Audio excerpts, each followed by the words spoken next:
to do that. Just make sure you're searchable. And we are live. It'll help.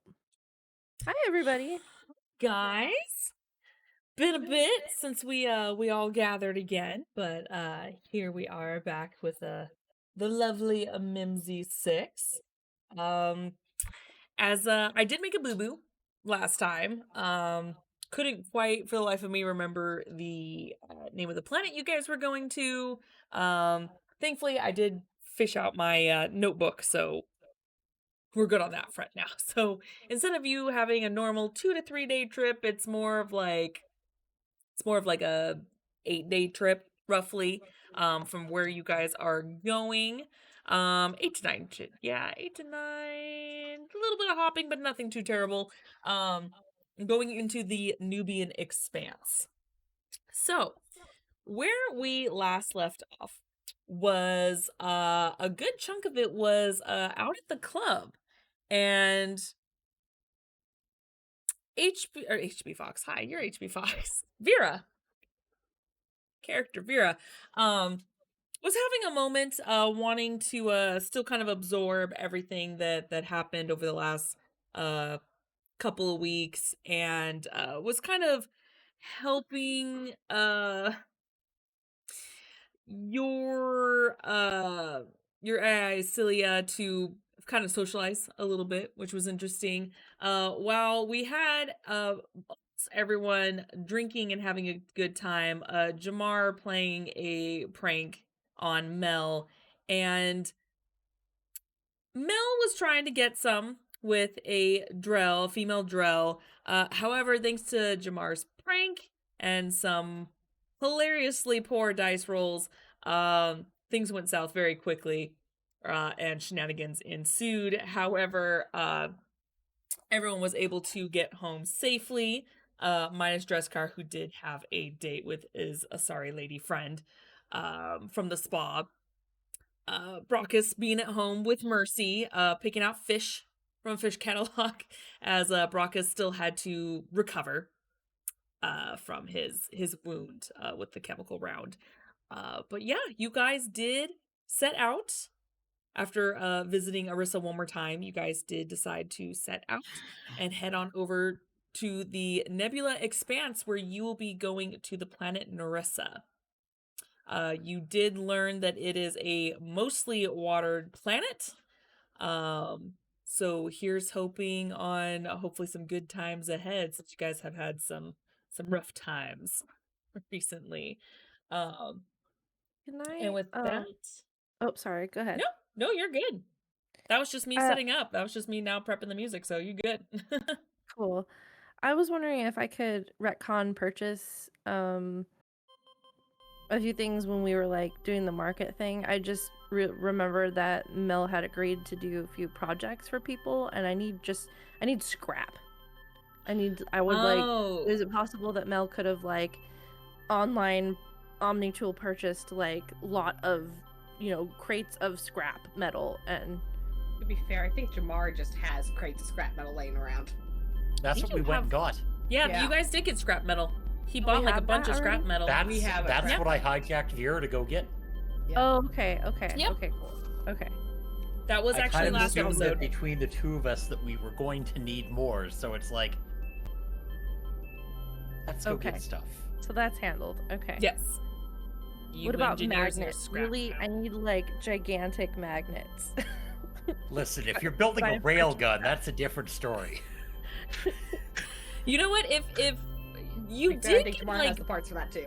Yeah, you did get bits and baubles. It wasn't just like specific scrap metal. You got bits and pieces of like old parts, as well as like, I don't know, old appliances, like just anything you can find. So I would say you'd probably find like a few magnets in there. Some large, like how big we talking, Mel? Well, like a or like a magnet? Mel is wanting to work towards building basically outlaw starring our ship. With so mechanical arms?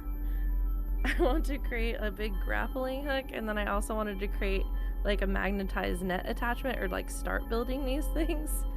So the magnetized net would need to like be able to maybe grab like a small vessel or Are you something. making us As- a tractor beam? Nope, That's a grappler arm. as a huge Outlaw Star fan, if you want to turn this ship into a grappler ship, you have my 100% approval. I want my ship to be able to punch another ship. Yeah. Because it can't ram into another ship already. Okay, But totally between fine you if I hacking look up kind along enough. and you coughing up along, can you both stop it? You know, I'm all for this too because then Athelia just has better ammunition to use against people when she tries to convince them not to attack our ship. Look, you can do this, but Okay. it's not gonna end well for you. Look what we have attached to our ship.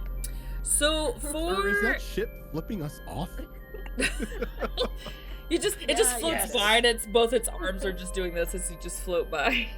But it's totally fine. If we have scrap, I'll work on getting the magnets another time. My main focus is to start building one of the grappling arms. So Okay. I'll just start with that's what I'm doing in the workshop while we're traveling. Okay. That is definitely quite the task at hand, as they are quite large. This is a large ship, unless you're doing Yep. the T-Rex method, large ship, little arms. I want Entirely them up to to be you. Like, oh yeah, like how big is this ship compared to? Because the Outlaw It's a- Starship Get is it? like This smaller. is a ship. cargo Big. bay project, not a workshop project. Yeah. Yeah, it's a frigate. It's a frigate. I did make it a frigate size because the actual ship itself is more of a warship, and I wasn't giving you guys a big ass fucking ship. So, I do remember, Brockus, if you have the notes on hand, as I go back and look at this, how on big my did I say character the sheet. max crew was? It's on my Max character Crew's sheet. 30. 30. Okay, yeah. So it's a pretty big ship, but it's not. You would basically, if you created the arms, for it to accommodate, you would have to build it obviously in separate pieces, because if you tried to piece it all together, you just would not have the room.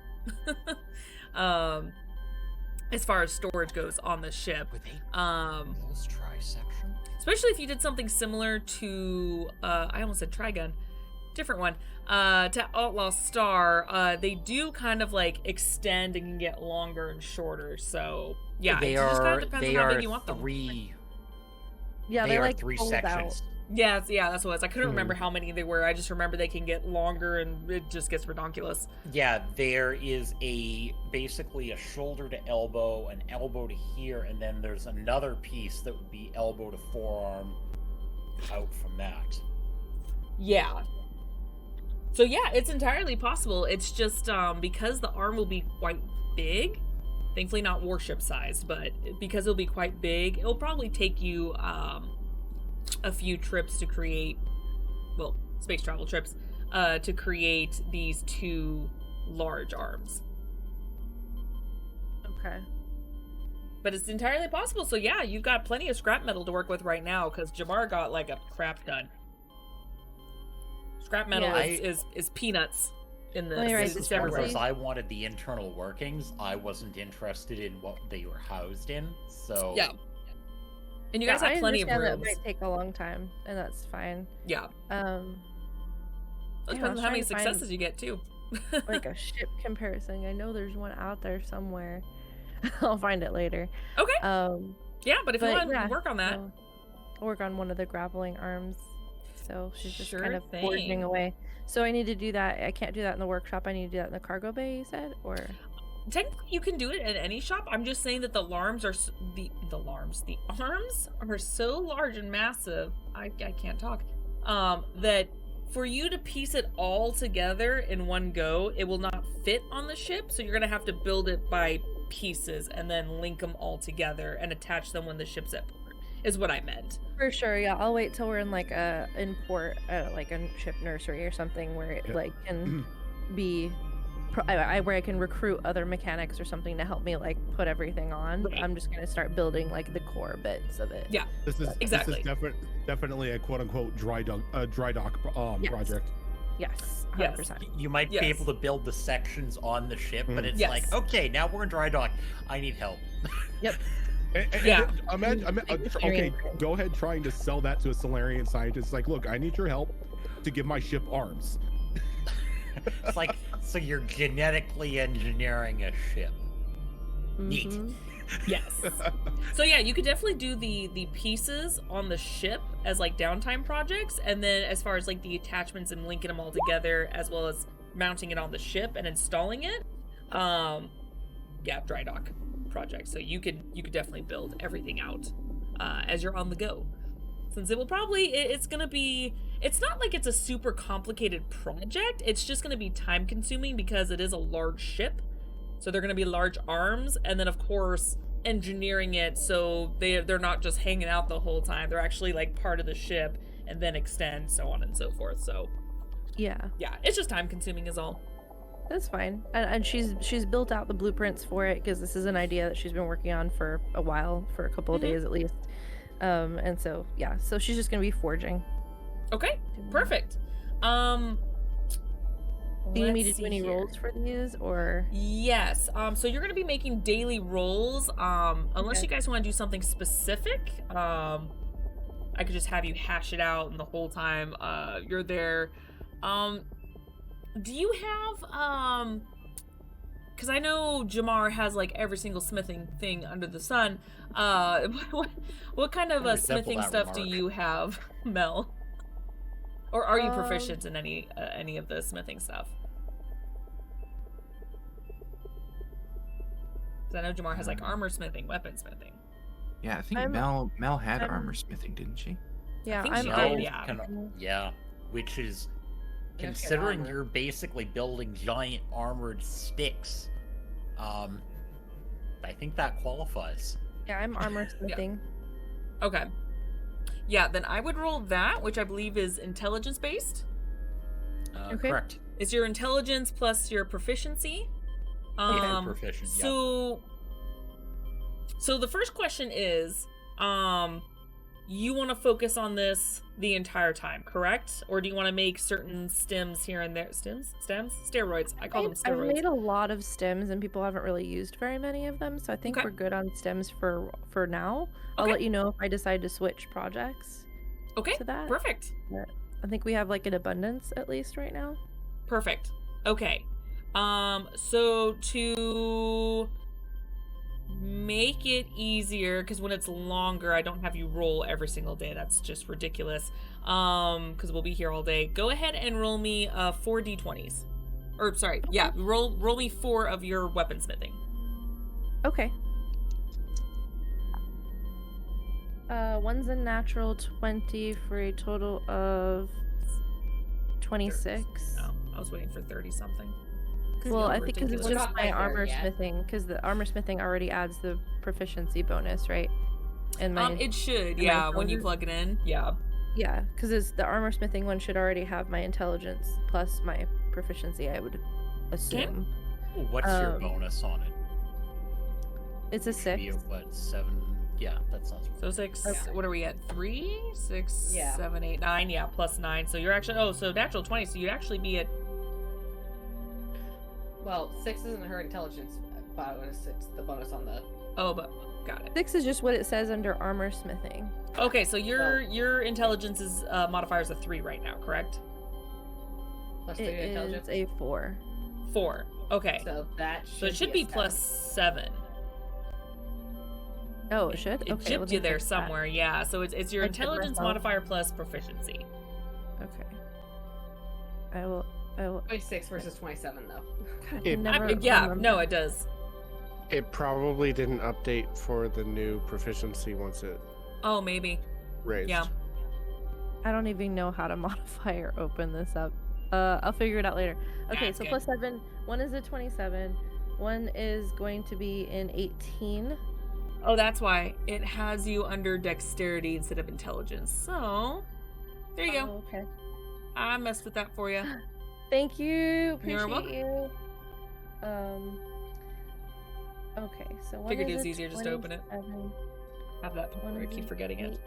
Yeah, I appreciate you because I'm so bad at the roll 20 character sheets. You guys are much more well versed. I never use them apart from this game. It's all good. Well, That's what we're this- here for. This one just changed on us too, so we're Oh, that's getting used to sad. the new One- sheet. Yeah, they're like, we finally gave you real updated sheets. Crap. God. Yeah, I unfortunately can't figure out how to expand my spell out so I can see the details of my spells. Mhm. I'll figure it out though. Now I'm just hitting the edit button. So, I got a 27, an 18, a 19, and a natural 1. So, the natural one it comes to an 8. Okay, that still gives you a little bit. Okay, so technically 3 out of 4 successes overall. Yeah, go ahead. Let's see here. I should just map this out. I always have it written down, but I guess I can have you guys just keep track of it at this rate. So I'll go ahead and I'll math this out for you and then send you the number, because you're gonna want for this, you're probably gonna want maybe, you know what, maybe 60 successes per arm. So I'll math for you what you have. It's not like 1 success equals 1. It's depending on how much you roll. Like a nat 20 is worth more points, so you'll get it done faster the higher you roll, of course. So so for now, just put down technically 120, because you're building, this is per arm. It's 60 per arm, so just do 120 successes. I'll map it out for you and then give you that number off screen, and I'll do the same for Jamar when he does his weapons. Sounds good. I'll make a note and put it in the Discord later. Okay. Help I still mine. don't have a real number on this shotgun. Thank you. You're welcome. Actually, Jamar, I remember you were very close. I told you probably needed one more trip out for you to finish it as far as downtime projects I'd go. like to get this done before we hit planet next time. Yes. Refresh my memory. Did you send me the details of what you had entailed on that? What you were doing all together for that? Yeah, somewhere. We'll have to fish it out. Yeah. We'll have to fish it up. Here somewhere. I just remember you were very close to being done. You had just like a few more days and you were pretty much done. And Zora, I'll work out my idea for like what I'm aiming for the stats of these things, or like what they can do, Perfect. and then you can modify them from that for what you Yep. think is reasonable.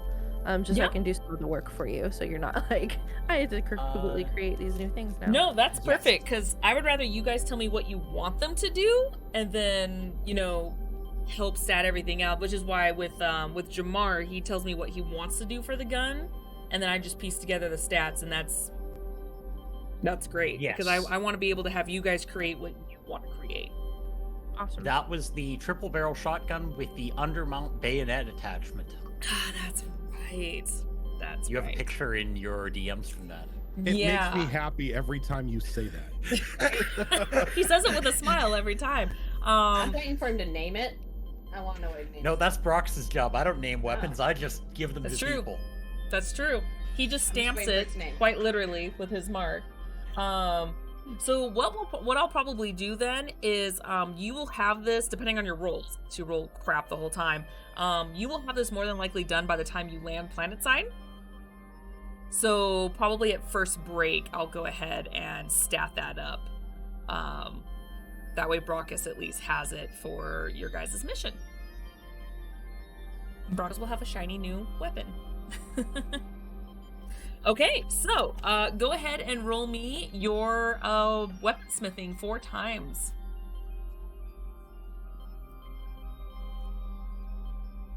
Yeah, triple barrel shotgun for a Krogan, yeah. Because it's completely 1000% necessary. Overkill? That doesn't sound right. Oh, Rojan, thank you so much for that resub. 6 to 6. So Okay. close to nice. So let's start with the low one. Okay. That's an 11. Okay. That is a 16. Okay. That is a 24. Nice.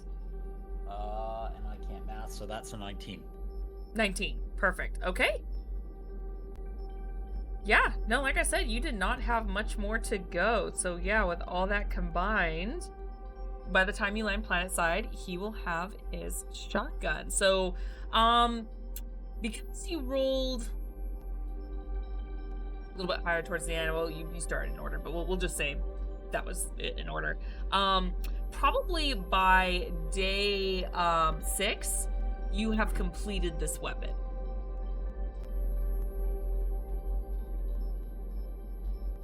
So if you want to RP that out, you can. but you have completed that weapon. So if you would like to switch to a different weapon for the remaining 2 to 3 days, you can. But yeah, you have finished your second weapon for the crew of your list of 10 things that the crew wants you to do. Yeah, well, now I just have to pop open the spreadsheet on the Omni tool and be like, what the hell is next? While he checks that real quick, is there anything else you guys want to do specifically with your downtime on the ship? Yes. Okay. What are you going to be doing, Dreskar? Dreskar is going to be continuing to work on his gunpowder fighting style, Yes. Okay. which you had given me a 35 clock. 6 successes so far. Okay. So Yeah, you haven't been rolling well, but this is why. no, This is why you're training. I have not been rolling well. So what am I rolling? For you, it's gonna be. Oh crap! Was this your? This was your athletics, I believe. That's right, because you were learning a fighting style. Yeah. So, go ahead and roll me your. It's actually gonna be your strength. That's why I was rolling poorly. Yeah. -1. Yep. Can I argue for it's because it's more of a movement? Yes, thing? but what you're trying to do involves weapons, and you're building that Right. muscle. Yeah. So, but how many am I rolling? So same thing. You're gonna roll 4 d20s Okay. for that that strength roll, and I just strength modifier. So that's gonna be an 18, an 8, a 9, and a 14. 14. Okay.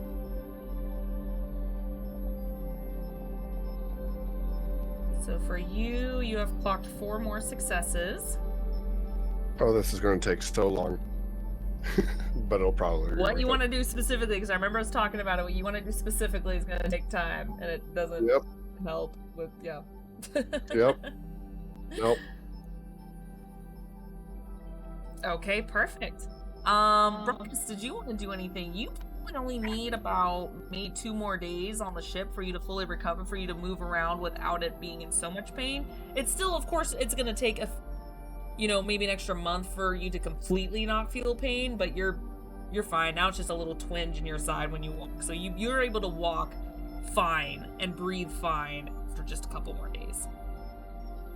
I think after finally, quote unquote, fully recovering, Rockus is just going to spend the time that he's not in the pilot seat, just strength training, just trying to get back up to how he was before he got shot, trying to learn how to move with the wound, everything, since it's going to be like a constant reminder for him. Okay. You know what? Go ahead and roll me 2 con checks. I may be able to do that. Okay, so first, am I adding anything or is it just straight up con? It's just straight up con. All right, so we got a 16 Okay. and a 15. Okay, yeah, no, that's pretty good. So it's a little sore your first workout, of course, naturally. But your body's able to readjust, and aside from the soreness, you're able to do some pretty good workouts and kind of get back to some repetition and training from before, so you don't feel like you're gonna relapse or anything like that if you were to get into a fight and touch something. So Yeah. you're doing pretty good. And then any other off time, I'm going to be working on drills with Mercy.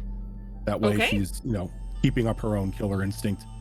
Of course, you know what? She's building up stats too, so I've been doing this off to the side while you guys have been like training her with guns and whatnot, so let's Mercy's see. just gone through like multiple Rocky montages. I will gladly teach her stealth techniques. Jesus Christ, Mercy. Jesus. She's I a think- child of a Krogan. There's no such thing as stealth. I mean, Imagine the Effort in brutality. training, okay? Imagine the brutality of a head-on attack from a Krogan with the surprise of being coming from 5 feet behind you without knowing about it. well, actually, that's funny. I'd be She's shorter built than stealthy expected. because when she protects the ship, she has to make sure she can go through the vents and sneak up on enemies because she is small. So she is high dex. And I rolled freaking amazing for her. Jesus. So yeah, no, she's catching on quick. I know you guys built like a little dummy shooting range for her too. I think Jamar and Dreskar had that all set up for her. So between kind of the hand-to-hand and the shooting, she's doing really good, and she's happy to spend that time back with you guys since this is her first trip back with the crew. Since you guys were gone for quite a bit, probably about 2.5 weeks, almost 3 Somewhere weeks. around there. Yeah, that she was left behind. So I say that so negatively, but for her safety, left behind. So yeah, no, I rolled amazing for her. What about you, Athelia? Are you doing anything? Everyone's so busy. She'd probably end up spending like a little time here and there with just bugging people. Okay. Just to not be alone. Just keeping company. So everyone gets random Athelia pop-ins. Dude, I'll take the help action on some of these checks. I'll put you to work. Do you want her to help Yeah. you with those? When you start talking about magnets, she'd point out that her boots have magnets that hold 8,000 pounds. That's right. And they don't move until you deactivate them. You basically have the immovable rod via Or boot. boots. Yeah. So I'd point out that we have the technology to study to try and figure out how to make a bigger version of that. I will make a note of this. Mhm. Yes. God, In you our found those conver- boots. yeah. I could picture us talking and Mel talking about her grand plans and you bringing that up. And when she's talking about that, I'd probably spend some time just going through scrap because I do have that scrapper background, so I'm really good at going through scrap and finding stuff. Quite So I'd literally probably be scrap. sitting there sorting scrap. That would be super useful for Mel. She appreciates And- your help. And Yeah. Jamar would At probably some eventually point find in her. all this, while Smart too. Athelia's running around, Mm-hmm. she is going to be handed a large black cloth wrapped object that you are going to be told to go up and set in Brox's chair on the bridge. Do I get to look at it first? Nope. Damn. I'll take it to the bridge, but then I'm peeking. Denied. Okay. He said no, but he can't stop me. Wow, just straight up not listening. Okay. So when does that Okay. ever fail? Is it just wrapped and you just didn't want her It to is look? literally just off the bench into a large chunk of, it wouldn't be leather, but basically our equivalent, rolled Right. up, and this goes to the bridge. Okay. So yeah. You're asking me to carry that up there? I think it's probably heavy as hell. Oh, you Krogan finished? size. Carry a shotgun. You finished it then? I did. And, I want to be down here so I can hear Brox's scream from down here when he finds it. That's fair. I can send Sparky up with you. He can help you with the weight of that. How much does it weigh in total? I think it's more than Making about... or no things. Yep, it's so Is technically it lighter than 20 pounds? That's what I'm looking for. I'm Googling this. what's the size of an average shotgun? What's the weight of an average shotgun? Or weight, I mean. I'd say it probably weighs roughly the same as a heavy crossbow, which is 18 pounds. Yep. Yeah, that's so this is probably like a good 25 or so pounds. It's a bit heavier. Plus, have- it's I don't Krogan have- sized. Yeah, so it's probably closer to 30 pounds. With an undermount bayonet. Yeah. Sparky. It's got a lot of metal to it. Hey, boy. No, You it see the only little- lifts up to 20 pounds. I don't have the advancement for it yet that lets me weigh more, carry more. You see the little So I guess dog. I'm carrying it by strolling up. hand. His little tail spritzing. Yep. Happy puppy. I'm just, I got the -1 and the strength modifier, so it's just a little hard to carry. Dragging it up the steps. Yeah. Punk. That's what Sparky's there for. So Sparky sits and just watches you, wagging its tail. Yeah. Or a boy, help her with the gun. She's gonna put it here. I'll help, and I kind of try to help lift it, but I'm not really strong at all either, and also have a -1 to my strength. Yeah, so we're just on the struggle bus over here. Jamar, come here, help us. We gotta mean, lift it on the spot. It is possible for both How of did you to you lift put it. that? Definitely is a tag team situation. I mean, 30 pounds is lifting up my dog almost, so it's not Okay, terrible. We're not that weak. You're not that weak. Right. Okay. It's more I mean, you awkward can than it also is use a heavy. spell lift. Yeah, you also have a. only goes up 20 pounds. That's why I was asking. There's an advancement that allows me to carry more weight, but I don't have it yet. Alright, we got it on there. Yeah. I'm sure we have carts that push things around too. I'll get it up there. So yeah, And so you guys make your way to the cockpit and are able to unload it onto his seat. Do you still try to open it, Athelia? No, I already just fought with this damn thing. It's fine. Okay. But I am going to rig up the comm system so that there's a direct line going back from the brig for now, going back into the engineering area, so we can hear the reaction. Okay. Mel sets up a video feed. Yeah. This I'm working can be on easily audio. be done. Can very easily be done since you guys have done this before, mainly Brockus, but y'all have done this before. Okay, so before we get back to that, Vera, what are you planning on doing? If anything. I don't think she's planning on doing anything in particular. She's still processing a lot of stuff, so she will get back into her regular routine. Skip to though. main content. Daily Keyboard morning shortcut. runs around the ship. She's gonna bring Nihilus and Victus along since they have proved they can be out of her room for short spurts at this point. Yes. Probably going to spend a fair bit of time in our training room, our gymnasium type area, and drag Asilia along so she has a bit of a sparring partner. Okay. But other than that, I think it's just trying to get back into the daily routine for her. Okay. I Yeah, will say because, you get a request from Mel as well on your Omni tool that's just grenades ? Happy face. Yeah, oh, she can do that, certainly. She can create 1 grenade per day with her grenadier feat. So she will create a grenade a day and then have a little stockpile by the time we get to our destination. What type of Mel- grenades Mel are you wants making? one. Mel specifically wants a grenade. She... Just one. I think I have to create frag grenades with it. Yes.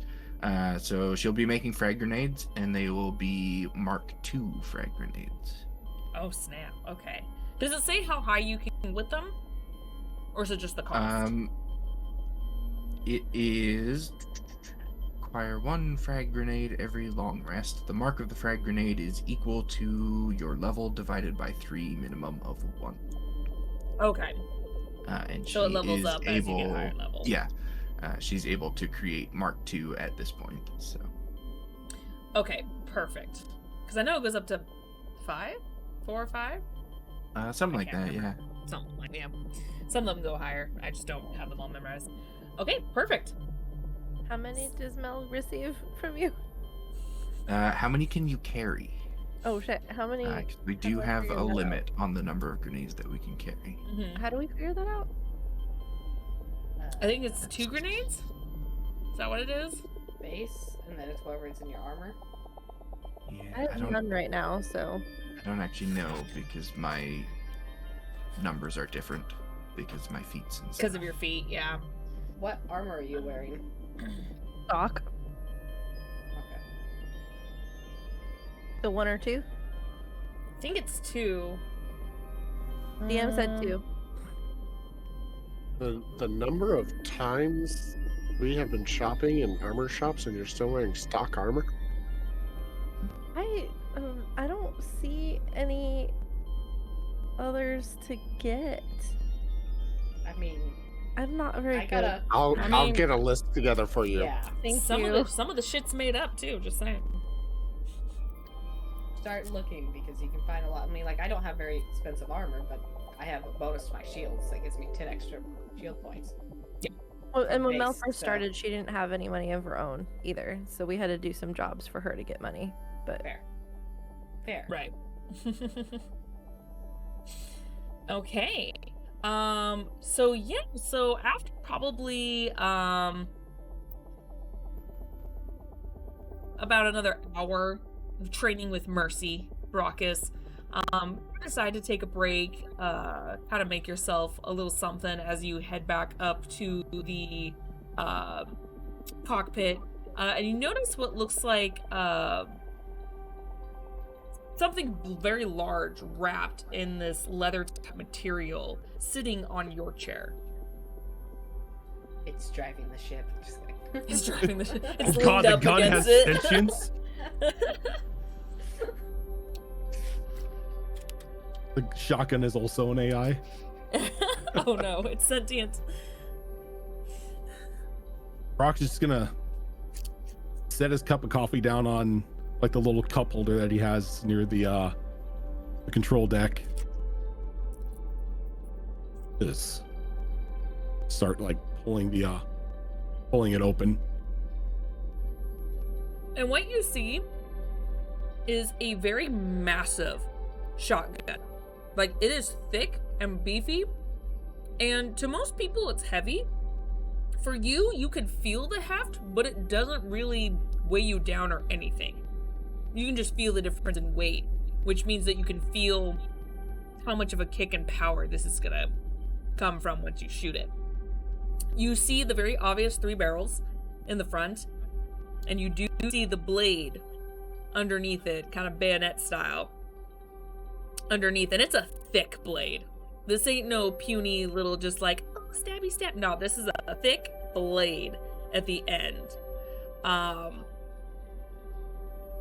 Because it's serrated. Because why wouldn't it be? It looks cooler that way. And you can see that it's all shiny and new, and that very familiar stamp of Jamar's handiwork.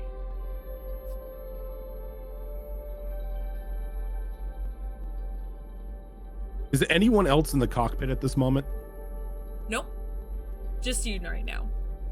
He doesn't say a word. He just takes the gun, just like hefts it up onto his shoulder, and walks back into the training room and starts programming multiple targets. Okay. And so you see what looks like several hefty looking drones coming out, and they just start floating in different types of patterns across the way from you as targets. Oh, he doesn't even wait for them to get set up. He just starts blasting. So I just started blasting. Video feed to the training room.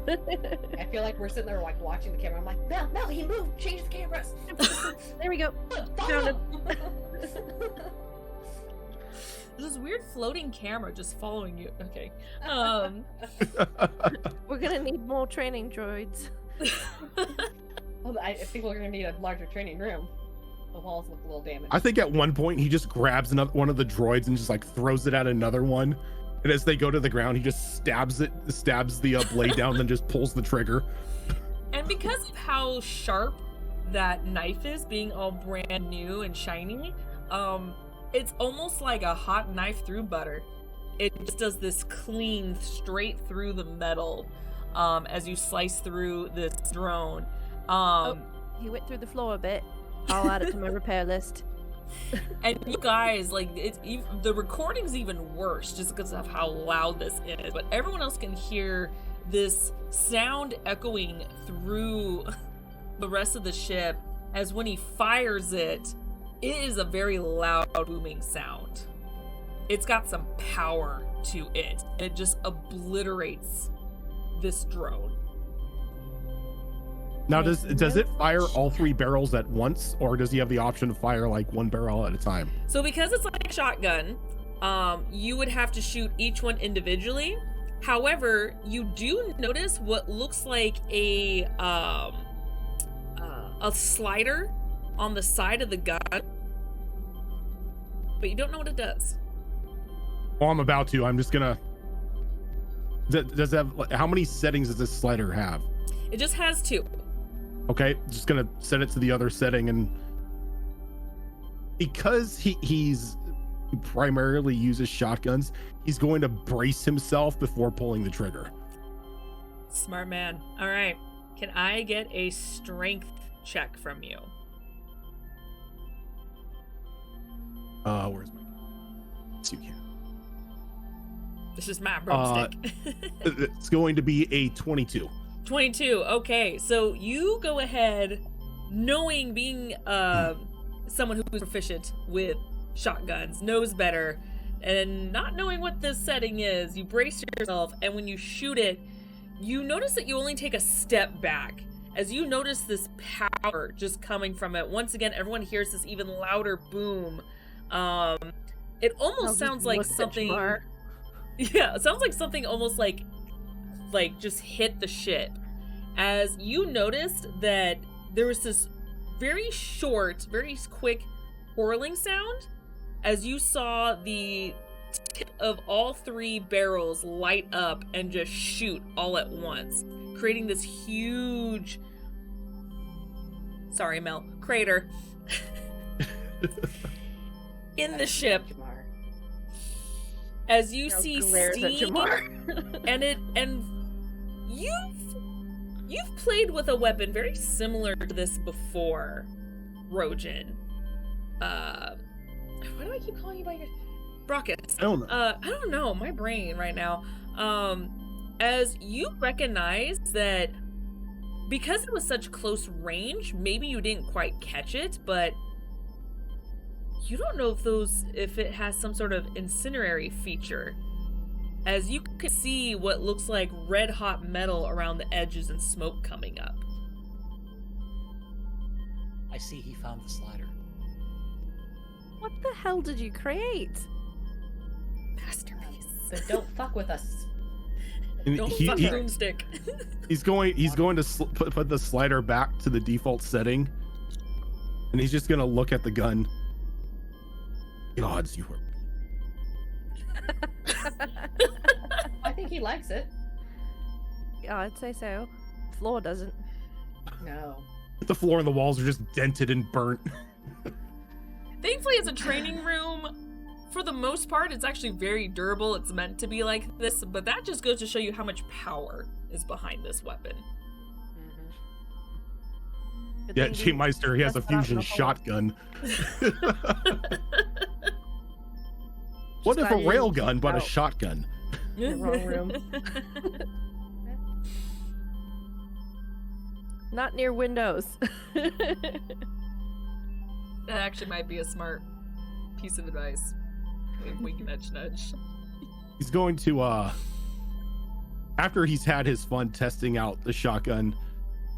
Question. Because this does have a, when it's on the second setting and it has that incendiary round to it, is there any cooldown time between bursts of fire that he can do, if like even if it's like using the incendiary rounds and then going back to the Yes. default setting? Does it have to cool before he can use the gun again?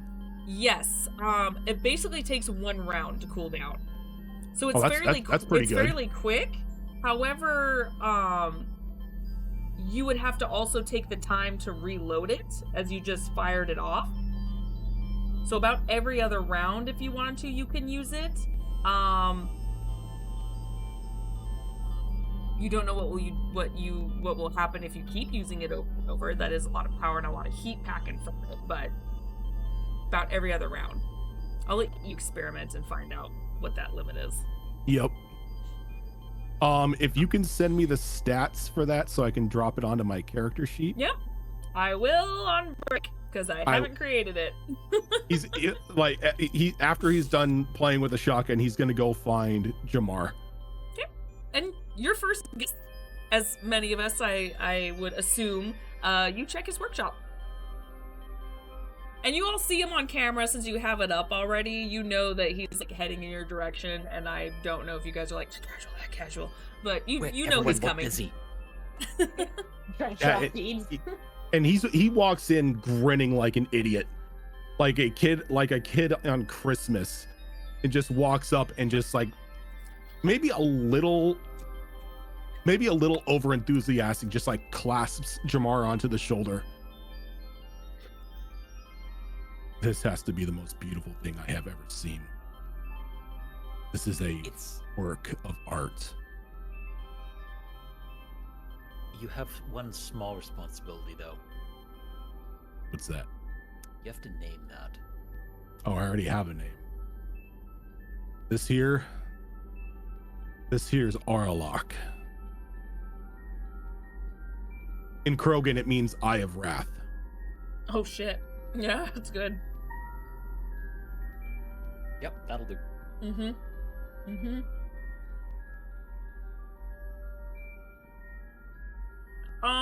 Really quick. I know I can make the adjustment, I just want to be consistent. The most recent weapon he made was Dreskar's. Dreskar, did I tell you what the rarity was on that gun? Let me check real quick. Okay. Also, Zoro, I will need a part cost for that, so we can deduct it from the master list. Yes. Not really too worried about it since you guys have a lot, but yeah, depending on what you make, determines on how many parts it takes. So yeah, I got you. I did not get a rarity. You did not. Okay. Okay. I will get back to you guys then. Okay. So, let's see here. Okay. And now to start on the next project. Just out of curiosity, since you do have about 2 or 3 days, do you immediately start the next project? Absolutely. Okay, what are you working on now? Who's next on the list? Due to popular poll, Vera is up, and there is a Terminus helm on deck to be built. Sorry for the interruption, but that just made me remember something. The popular poll. We have the deck of many things. Oh, shit. And the last time I checked, Mel was in. Yeah. It was Mel. Let me see. Let me see if the poll still exists.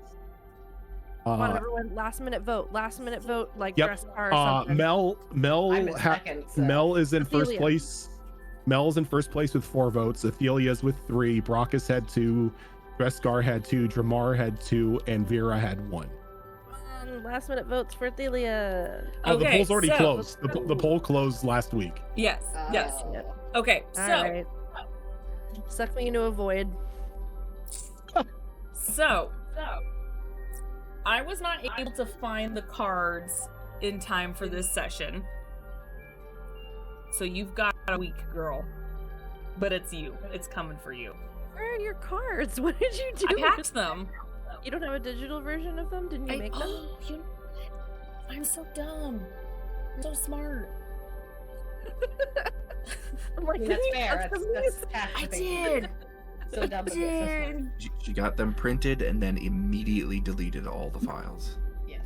Oh I don't want this God. looming over me a week. I just want to rip this band-aid off. Well, That's it would fair, be for that's 2 fair. weeks because next week is Khmer Collective. Yes, I don't want 2 weeks. I want to just rip this band-aid off now. Give me a moment. Let's see here. That's fine. Bam. yeah. Okay. All right. Oh, we found it already. Since I don't have them, I'm not going to read them all individually right now. Your choice. Do you want the full deck, or do you want the most horrible cards removed? Just the horrible ones. Not my choice. That is either the audience or your choice. Why don't you just flip a coin? Technically, when on Destiny Forge, Rojan gave the player a choice, so I'll give you the choice. Do you want to roll the dice and see your luck, or do you want me to take out like the 2 or 3 most horrific cards?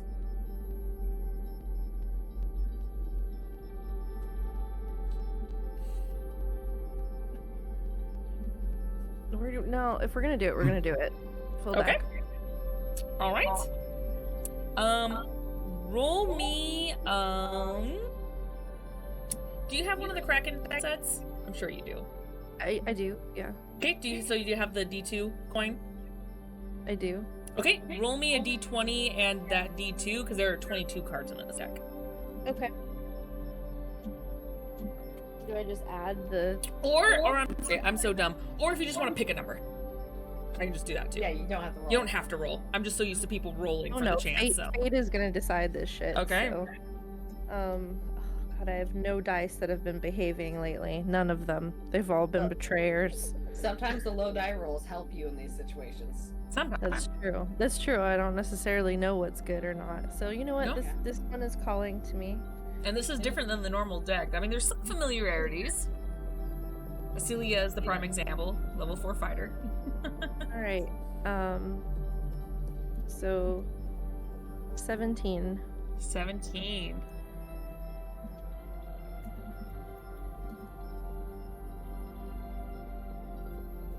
Oh shit. Okay. Okay. You got the upgrade card.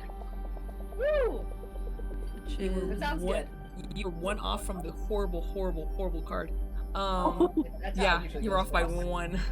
Yay! I was me. curious, what's this in between? And I'm like, oh shit. Okay, great. You feel a jolt of biotic energy surge through your body. You gain proficiency in one single skill of your choice. And you double your proficiency bonus on checks made with that skill. Ooh, so you have expertise in it. In addition, for the next 24 hours, you have disadvantage on all attacks and ability checks as a side effect from the upgrade. Well, good thing we're just building stuff on the Perfect ship. time to do this on a ship. Disability on ability checks And attacks. and attacks. Okay. Does that mean that you want me to roll again for some of my or for all of my crafting checks? Nope. This is just we're gonna say that this happens towards the end, since technically this is like the end of your journey anyway. So we'll say it's the last day you're on the ship that this happens. So the 24 hours will start on the final day. So let me see if I got this right. You said I gain 1 proficiency that becomes an expertise. So okay, so that Of would any be skill, of a single skill of your choice, okay.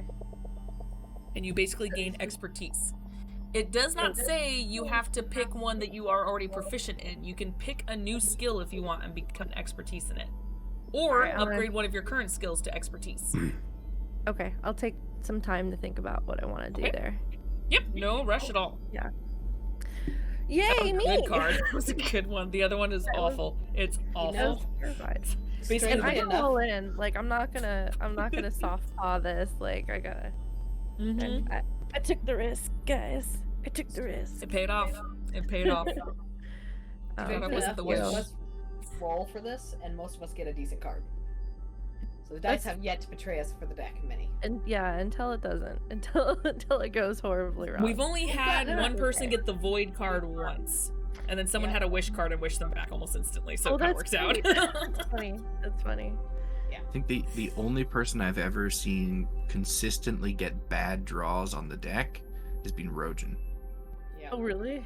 Yeah, that's true. Super bad, but like little things, they're like, oh, that sucks.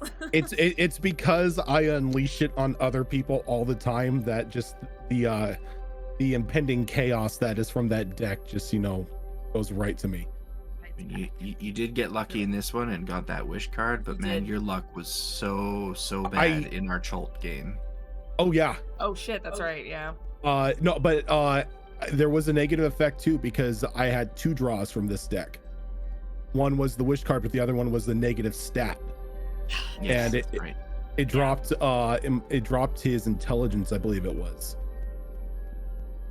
I do remember that. I can't remember which ability it was, but yeah. Yeah, I think it was intelligence because his intelligence is a 10 now. Yeah. Do you guys know where to go to look for what the possibilities are for? So if you open up your character sheet, skills? it's everything under your skills. So acrobatics all the way down to vehicle handling. And then I guess you also have your starship systems. Yeah, I was wondering about Hacking, those, like, Yes, and your special ones. tools. Yeah, because you have your The tools and your stuff. Like, do you have a list of tool proficiencies or anything like that somewhere? Or... it's a skill, not a tool. So the only thing Okay. that kind of technically dips into the tools is the starship stuff. Okay, so that's Otherwise, actually it's pretty much everything in the skills right above that, from acrobatics all the way down to vehicle handling. Got Would it. hacking then be a skill, though?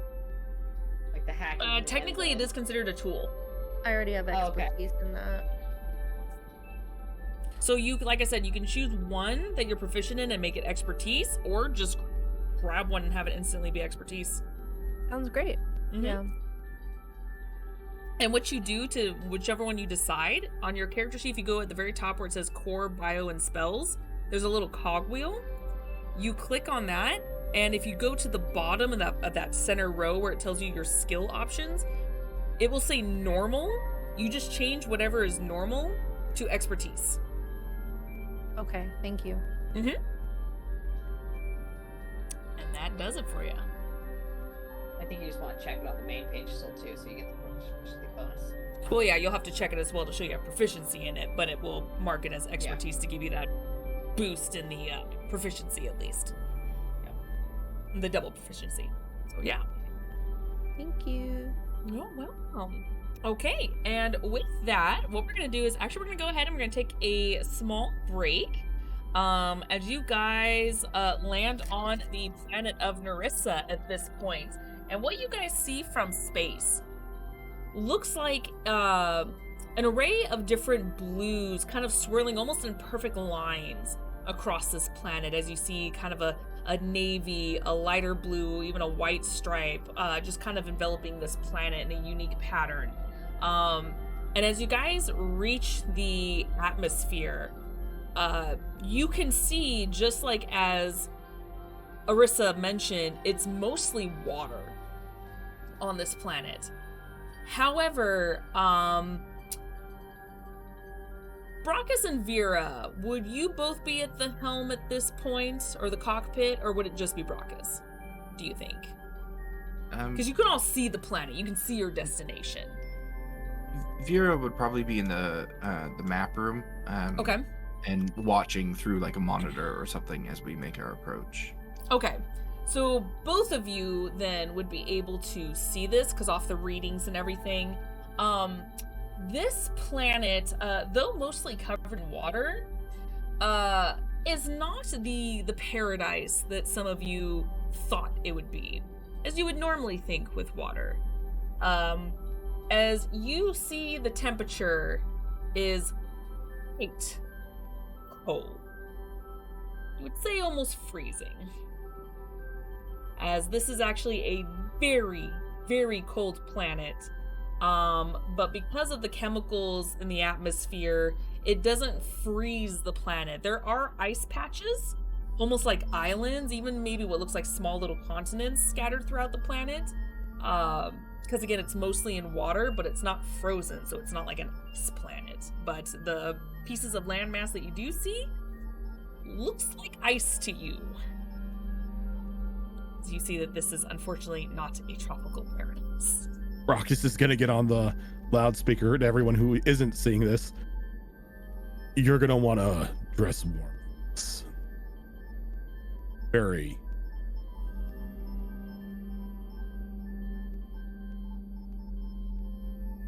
Very what? Everyone's like, warm. Oh, it's hot? Okay. No, dress hot.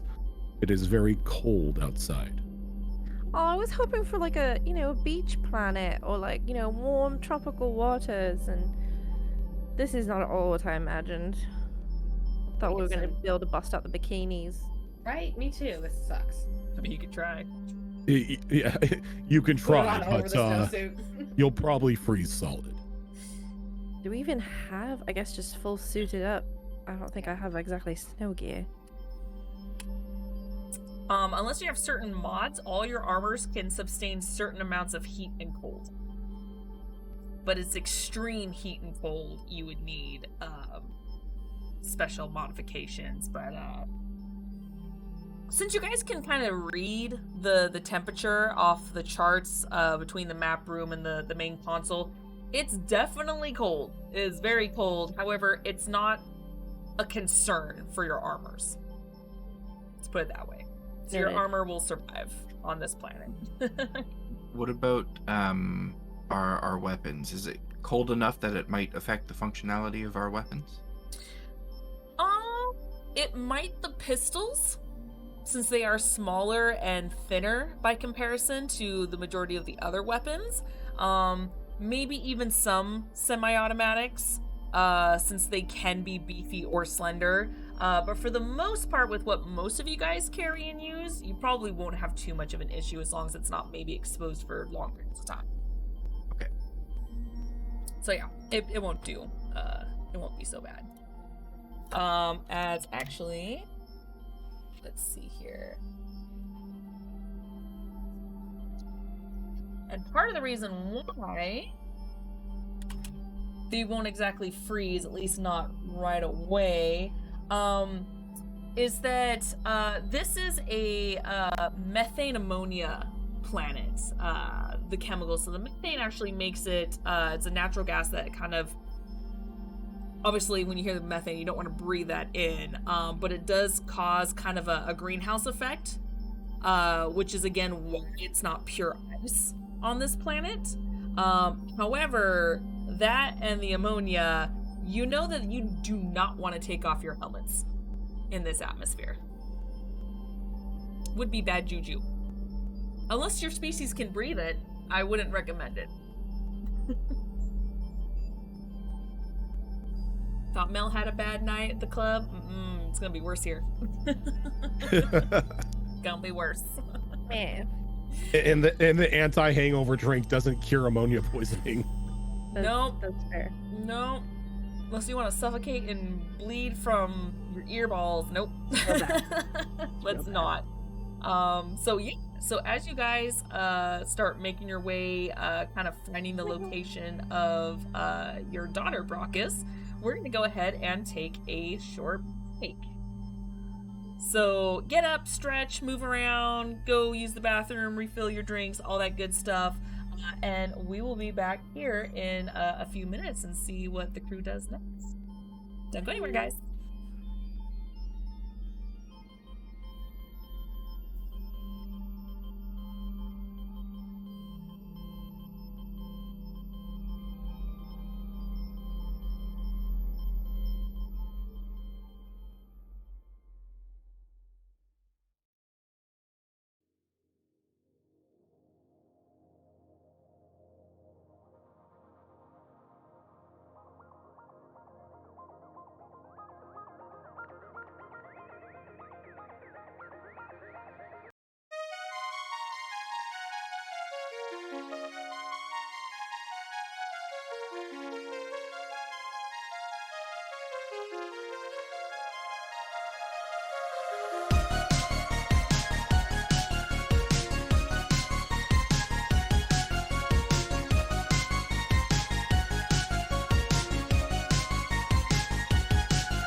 I mean, I get why they leveled the spells the way they did for this And we are back.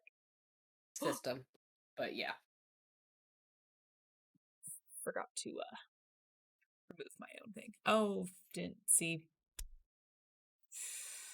Didn't realize HP block was away. See. Well, in the meantime, I can at least tell you guys. Raven, I sent you how much the cost was for the Omni Gel for the it costs too. I'm gonna send that to you as well.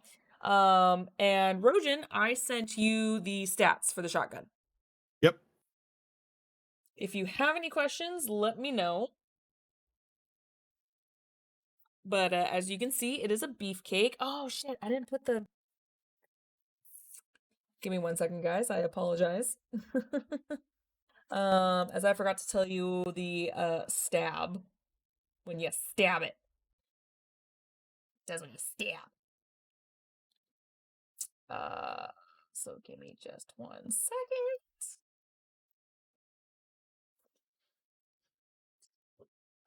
Let's see here. So action 1 is stab. Action 2 is fire mode 2 at point blank range. Yep. Yep. We're just going to call that the heartburn maneuver. Yep. Yes. There we go. I updated that for you.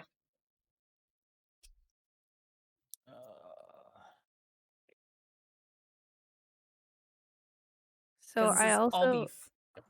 Go ahead. Oh, sorry. I picked what I wanted expertise in. Oh, go so on. I'm gonna go persuasion. And Nice. I'm gonna say that Dresscar recommended some books to her on like boosting her self-confidence and like the art of persuasion and like art of the game and stuff. And, That's like, fair.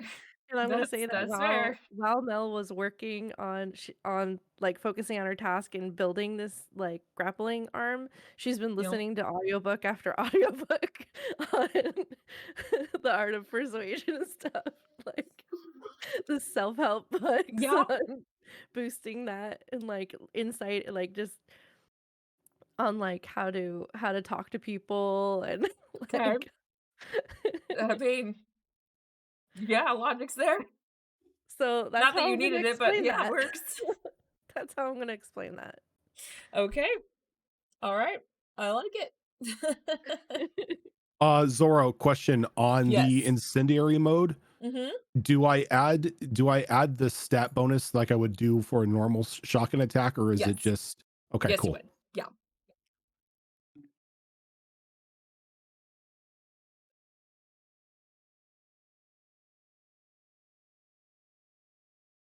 Yeah. And forgot to say.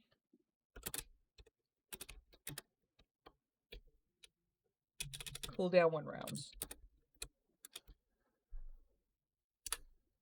There we go. Okay. There we go. All right. So as you guys reach the atmosphere of this planet, you are now within range if you wanted to hopefully with less static to contact your daughter if you wanted to, Brockus. Which I am most definitely going to do. Okay.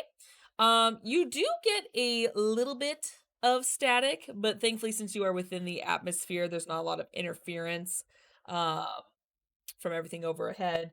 And you do reach her as she pretty much picks up on the first try and she's like, "Well, that was quick." Yeah, we got a fast ship. Doc, you could have told us how cold it was going to be.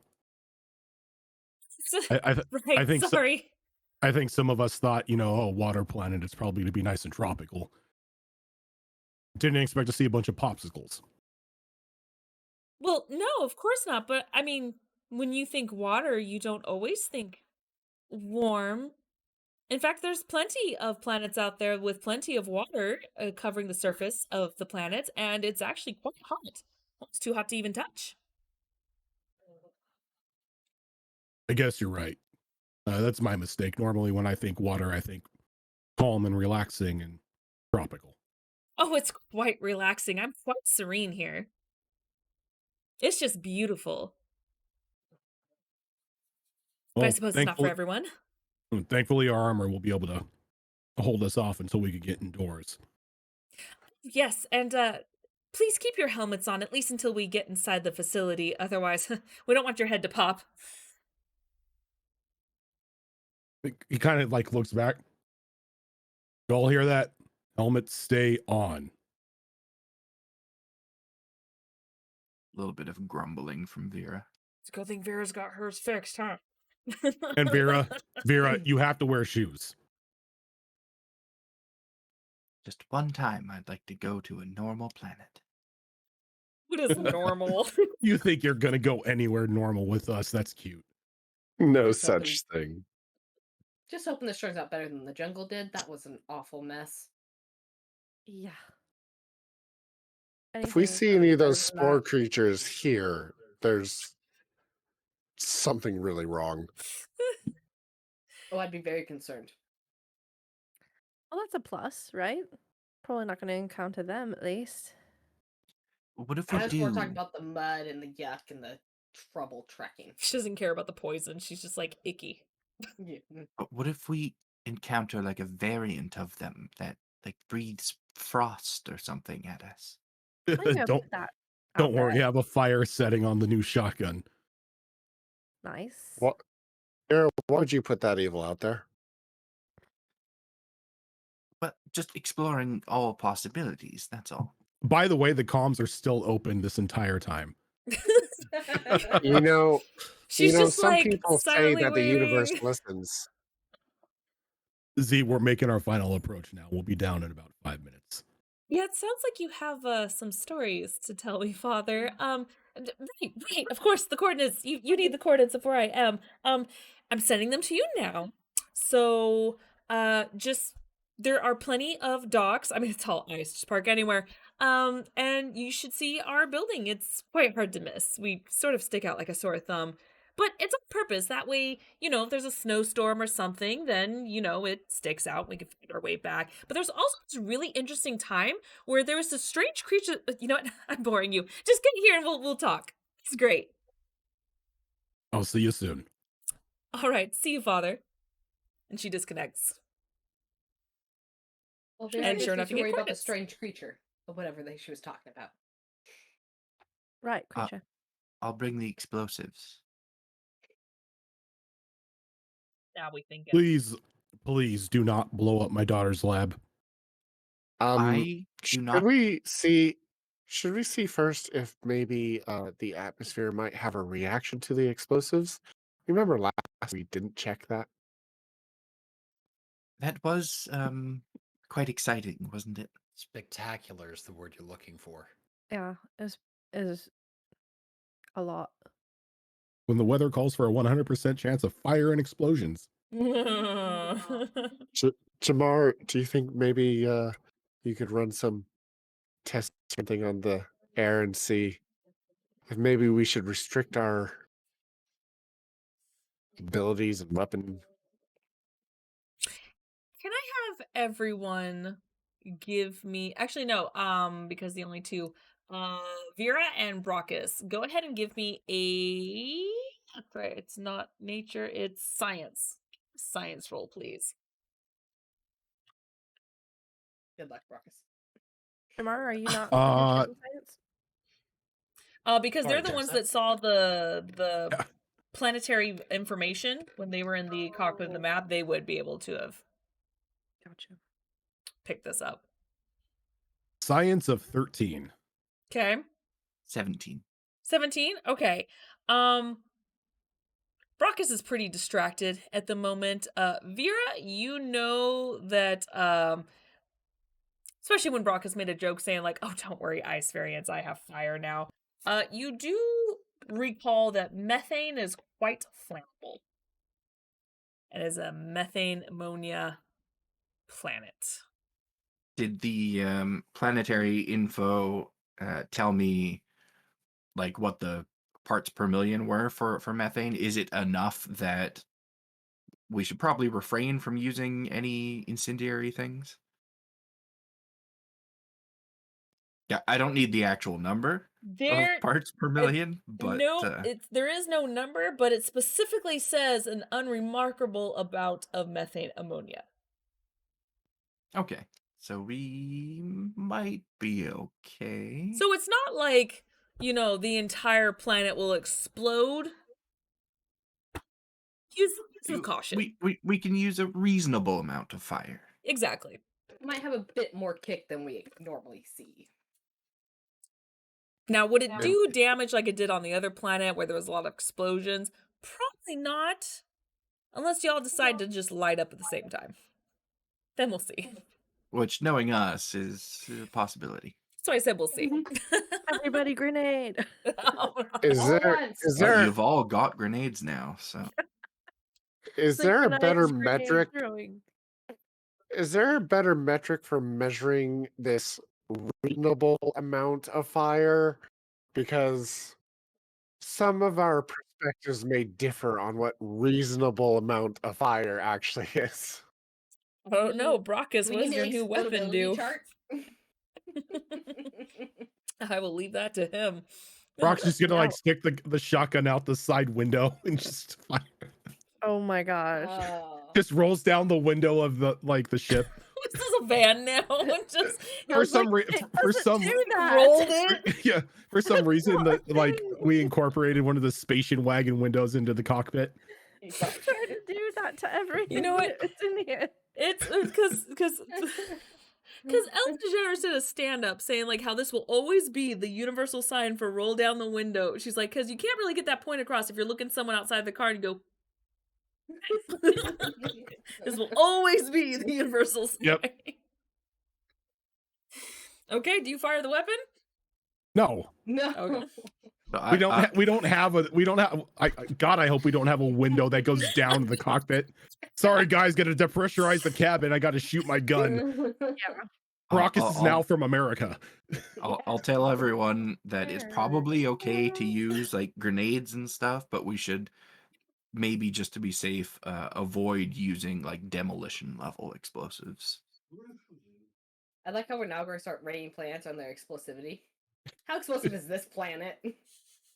Did it come with a did it come with a label that said this planet is inflammable? These planets really have warning labels if they don't want us incinerating the entire atmosphere. Right? And you know those warning labels are there because of Tyrians. Yeah. Oh yeah. 100%. 100%. Yeah. Warning, So- planet flammable. Landing. Yeah, but as the science talk is going on about if we're gonna burn the atmosphere or not, Brockus is just slowly going in on descent for the coordinates that Zuna sent him. Okay. And you guys do land on where the coordinates are, and you do see what looks like a very large and tall facility. It's actually quite massive. It almost looks like it's a small town or its own little colony, as these buildings are both on the ice, and it looks like they're on the edge by the water, as there seems to be some structures, metal structures actually floating, almost like ships in the water. But they are stationary, and you do see what looks like hundreds of lights lighting up through glass windows. Where she is specifically, where this facility is specifically, the landmass is, and you can see this as you guys are flying in, of course, it's not that big. It looks like you could probably go across it in the Mako in maybe like 10 minutes. It's actually quite small where they are. Almost like an island, which is probably why maybe that's why there's some floating structures to kind of add more to this. You can even see what looks like ramps that go out over and on top of the water as ways to kind of intersect and connect with each other as they make their way to different parts of these different stations. And as soon as you land, you see running out is a humanoid looking creature. Of course, can't tell with the helmet on and everything. As you guys start to one by one come out of the ship, and as soon as Brockus comes out, this figure immediately runs up to him and gives him a big hug. You made it, Father! I'm so happy! I think being the space that Brockus is, I think as soon as like she goes to like come in to give him a hug, he kind of like picks her up and does like that little twirl. Yeah. It's like, oh, it's been too long. I bet you have so many more stories to tell me. Oh, we have a lot of catching up to do. Yeah, it's actually been quite a long time. We definitely need to talk, and we can do it on this trip or wait until that get together thing you want to do a month down the road. And we can do both. I would love that. That would be great. And oh, have friends. Hi, my name's Zuna. And you are? This is my crew. And friends. And your sister. Mel immediately steps up confidently after listening to all of her books. So proud of Mel. So proud. And she sticks out a hand in offering, and then retracts it and thinks like, and looks back at Athelia for like, shit, what was the fucking like Asari equivalent of this? Do I remember? I think she'd know. I think she spent enough time with this Athelia. You spent enough time with her to know, yeah. So she does the Asari equivalent of like either like a respectful nod or something like that to like to her. It says, "Hello, my name's Mel. It's a pleasure to meet you. Thanks for the information about the planet. It was good to get a heads up. Oh, you're a friend of my father's. She just pulls you in for a hug. It's like, it's so nice to meet you. And It's lovely to meet you too. Oh. You're quite nice. Oh, thank you. And oh, you're a human. Oh, I bet Mercy has like that. Where is Mercy? Staying behind her. Is she going with you or is she staying behind? Oh no, she's definitely going with us. Okay. As sure enough. What kind of jerk am I if I would like deny her to see her sister? Damn. Mercy was practicing her stealth. As you hear it's what sounds like metal just like clinking, quickly running down the ramp, as you can see this little figure in a suit run down with Mimsy in her hands, and she's just like, and she just kind of leaps and runs into Zuna's arms as she catches her and kind of does something similar to what Brockus did and kind of spins her around a little bit. And she just pulls her away and she's like, oh, you're getting so big, Mercy. No, I'm gonna be so tall. I'm gonna be taller than you. Just you wait. I'm gonna be really tall because Daddy's been training me and he's really tall, and I'm assuming the training makes you taller. And lots of milk. Whoa! We will have to see. You're still a squirt compared to me. Don't worry, there's plenty of equipment and stuff for you to play inside to keep you occupied, okay? Okay. This'll be good. And I'm so sorry. I never got anyone else's names. Who's everyone else? I guess Vera will kind of take a step forward and start to salute, and then stop herself, realizing that you don't need to do that here. And she'll just kind of give a slight nod. Vera Kyrian, nice to meet you.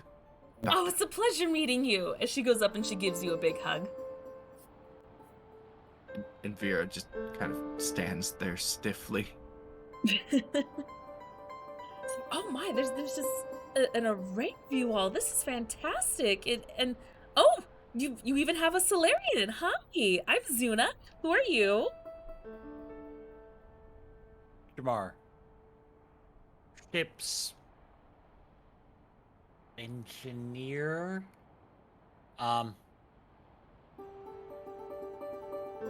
Yeah, we'll go with that. An engineer. Oh, we love engineers here. There's so much work to be done. I value what you guys do. Well, it is amazing. Mel does the ship maintenance. I do the weapon maintenance. Oh, wow. You just cover all the bases. That's fantastic. So you're an engineer too. Yup. Yeah, we're a good crew. We work very efficiently together, keeping things. I'm working on this really great grappling hook right now, actually. I should show you the specs sometime, but... Project? I love projects. They always keep me Thank you. busy. Yeah, I'd love to learn more about your work. It sounds fascinating. So maybe, hopefully, you could tell us a little bit about that sometime soon. Yes, in fact, I'll show you guys into the lab and everything. In fact, it's after a while it gets stuffy and all of here, and I just rambled, so I apologize. Let's go inside real quick, and we'll finish up, and you guys will be able to take off your helmets and everything in there too, so you can get comfortable. So yes, come this way. As she. Why am I picturing Mel just waiting for the moment she can take off the helmet and flick her hair? She knows she is. Slow-mo. Hoping there's a fan nearby. Just like this is just like the meeting of the awkward kids. It's only awkward if you make it awkward. As actually what I'm going to do is I'm going to show you guys what this looks like. Just to kind of give you an idea, as she is walking you guys on this ramp. So as you can see, it's you've got the structures floating in the water. You do have the ramps that are both bordering around the ice, as well as they do cross over to these other platforms as well. You do see what looks like small pods that seem to float over as well, in case you just want to get there a little faster. It seems like there's just multi-purposes of different ways to get to these different buildings.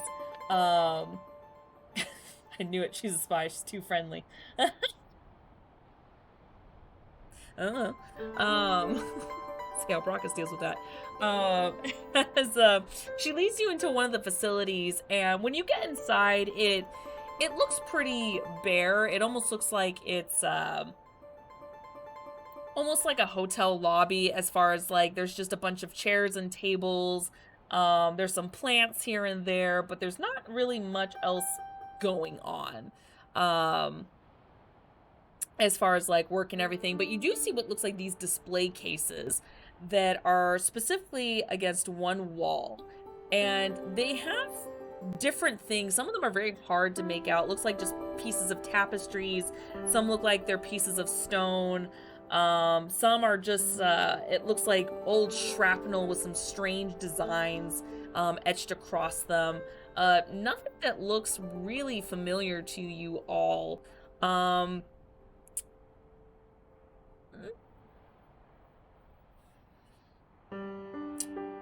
Veer and Jamar, go ahead and roll me.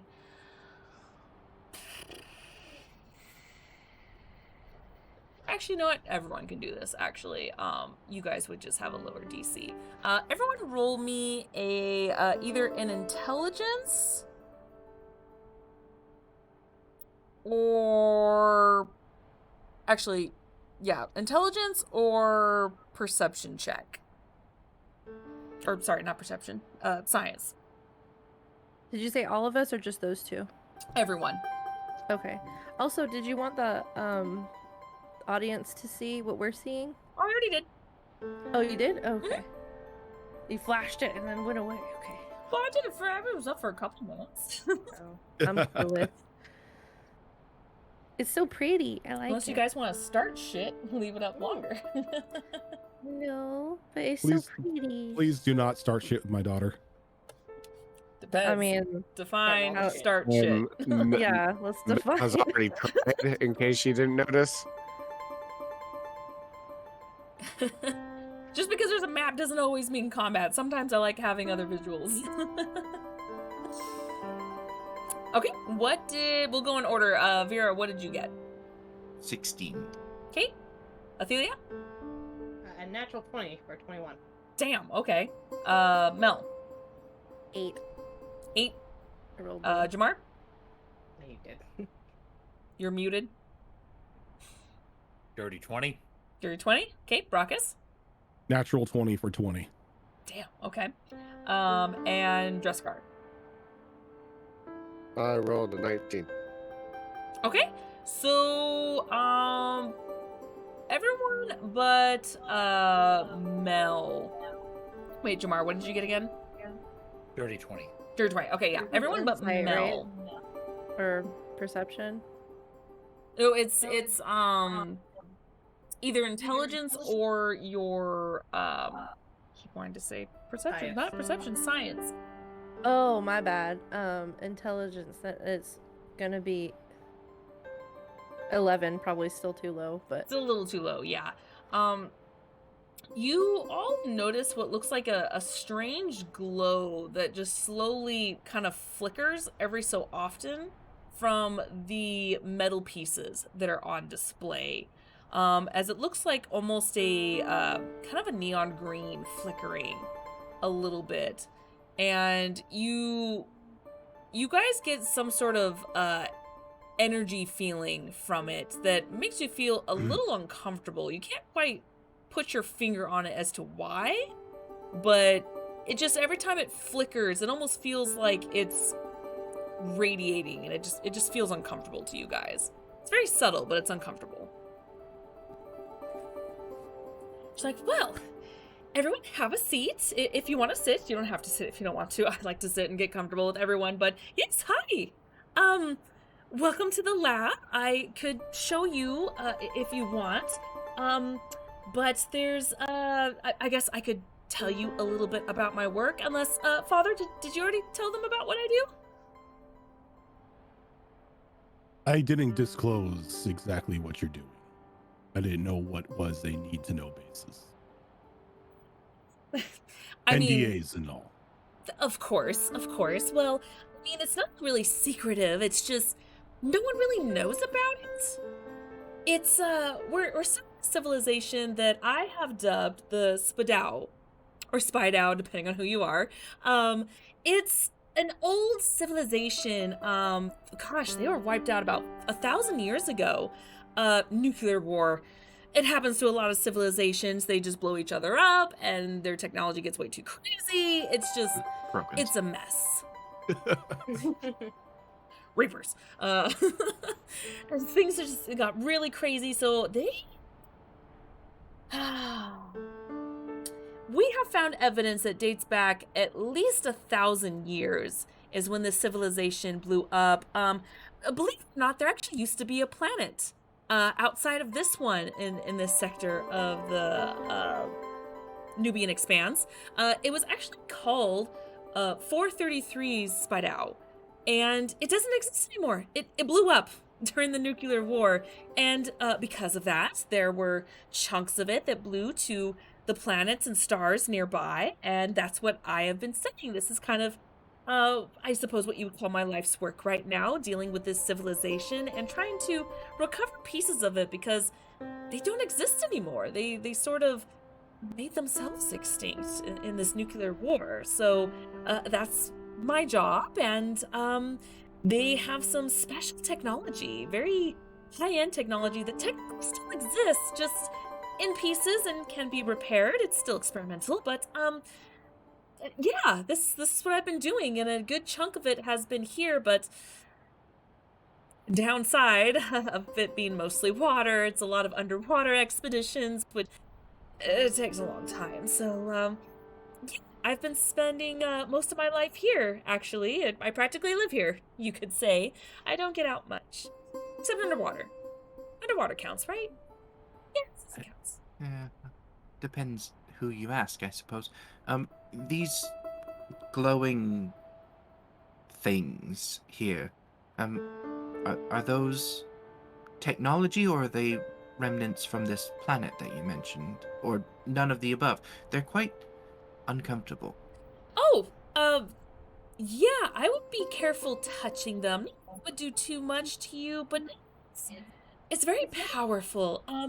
It's a little bit of both. It's part of their technology, part of the planet. They're known as radioactive markers. So the symbols, as you probably noticed, are kind of glowing and flickering a little bit. They're highly radioactive, so I would be a little careful. Part of the nuclear war with their technology. Yeah, they're still very much active to this day, so I would be careful. Which is probably why you're here. This technology is actually perfect for shield. I didn't get too many details, but like you needed some of this technology for a shield? We ran into a certain individual who had shields that, well, made it impossible for shots to penetrate. Oh. And he had a really nasty weapon as well. Ah, I see. Well, 9 times out of 10 radioactive works, right? That's why they blew themselves up. Oh, that's terrible. That's actually a really bad joke. But yeah, that's, this would be the perfect time in the perfect place to find some. We have found things that are very similar that actually can, disable, not necessarily destroy, but disable certain technologies of today, even some Prothean technologies. It's actually quite fascinating. There's a shield that we found that had the same kind of markings that were actually Prothean technology, and never mind, it's boring. Anyway, so yes, they can actually disable or destroy. So which one do you prefer? Destruction. I Sounds was better. going to say disable. So, Disable perhaps a lot. we could make use of it ourselves after detaining him. It's not a much bad rather- idea. I'd much rather destroy it just in case he has some sort of backup Or he gets away with it again. or he gets away. I He's mean, not getting away when next we meet. disabled, to be completely honest, but maybe just because it's the scientist and me. Don't want to destroy things when I could study it. Okay. Anyway, if you destroy it, if you go to the destroy route, it could technically affect you as far as damage. Not saying anything horrible can happen, but something horrible could happen. So due to the radioactive fallout. Yeah, I'm not necessarily saying something crazy is like mutation or anything like that, but it could be mutation. Or just, internal damage because it packs quite a punch. I mean, it destroyed an entire species of aliens that we don't even know what they look like anymore because of this technology being destroyed by themselves that they created, by other races. Did you know there's actually several races that destroy themselves because of nuclear warfare? In fact, there's 7 on record that have been because of that. One of them is back in about 3,000 years ago. There was this one that saw the Dryquells, and they just... Anyway, yes, we have the disabled or that. Sort of know about that, and my race was almost one of those.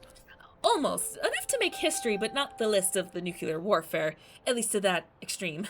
Just enough to glass Tachanka. Yeah. Just a little.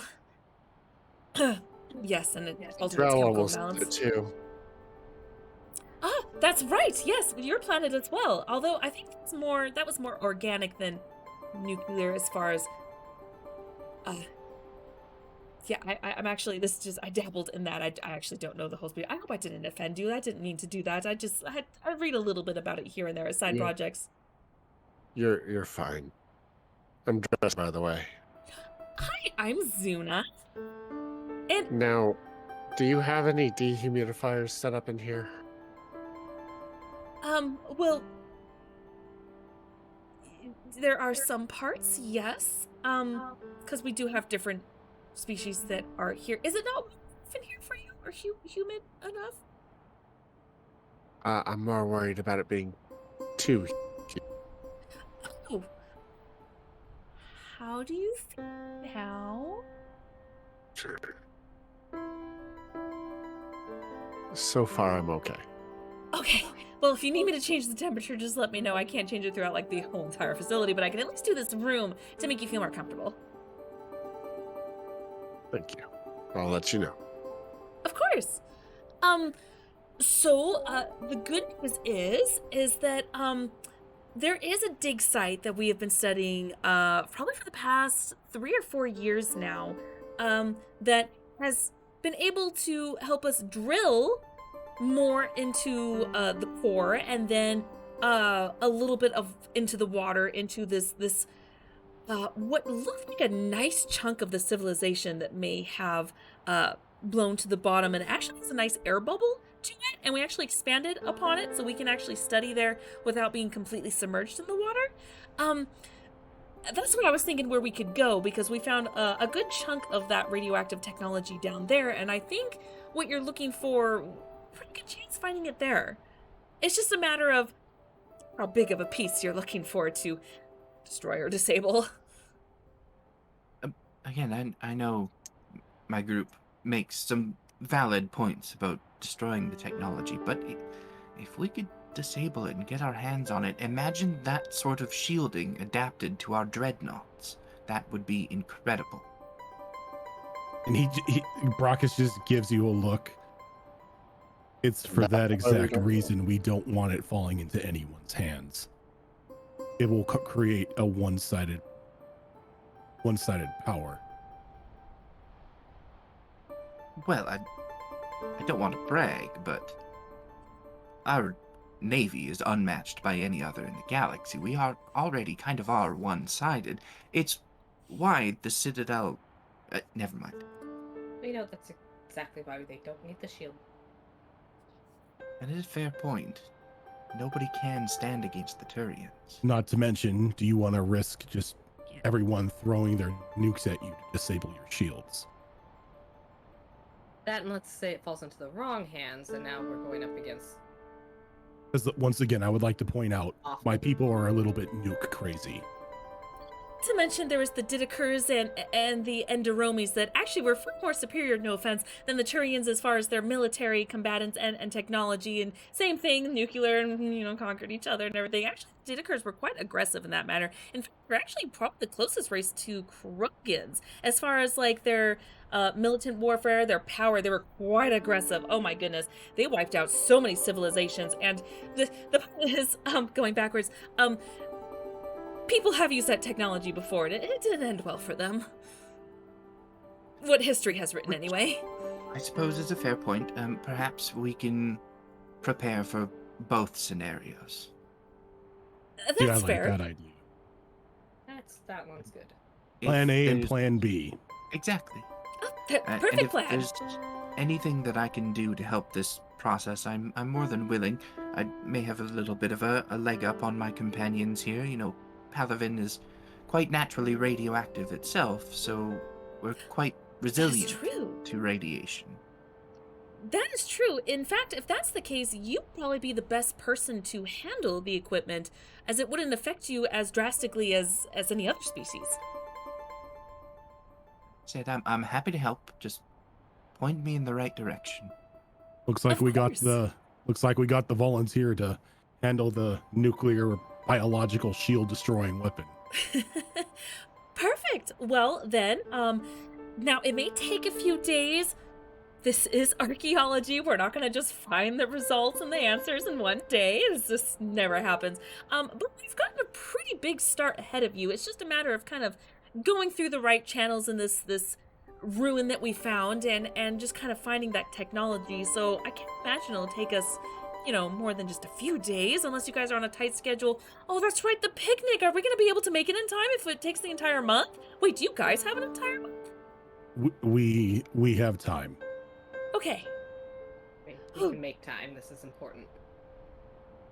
Because I don't think we have enough chocolate milk if Mercy's going to be here that long. Oh, don't worry. The ship is fully stocked. Oh, perfect. By the way, that is a beautiful ship. That's a Krogan ship, isn't it? Mm-hmm. I didn't think they existed anymore. They don't. I wished for it. You can't just wish for things, Father. They don't just magically come true. That's You what the can- Protheans think sometimes, and I think created You technology can for if it. when you touch a Prothean relic. Ah, yes. Well, I did just say that a moment ago, didn't I? So I guess that makes a little bit more Oh, sense, but so strange. Speaking of which, your sister and I also now read Prothean. I'm sure you do, Father. Especially Mercy. I love it when you play games with her. Oh, no game. No game. Right.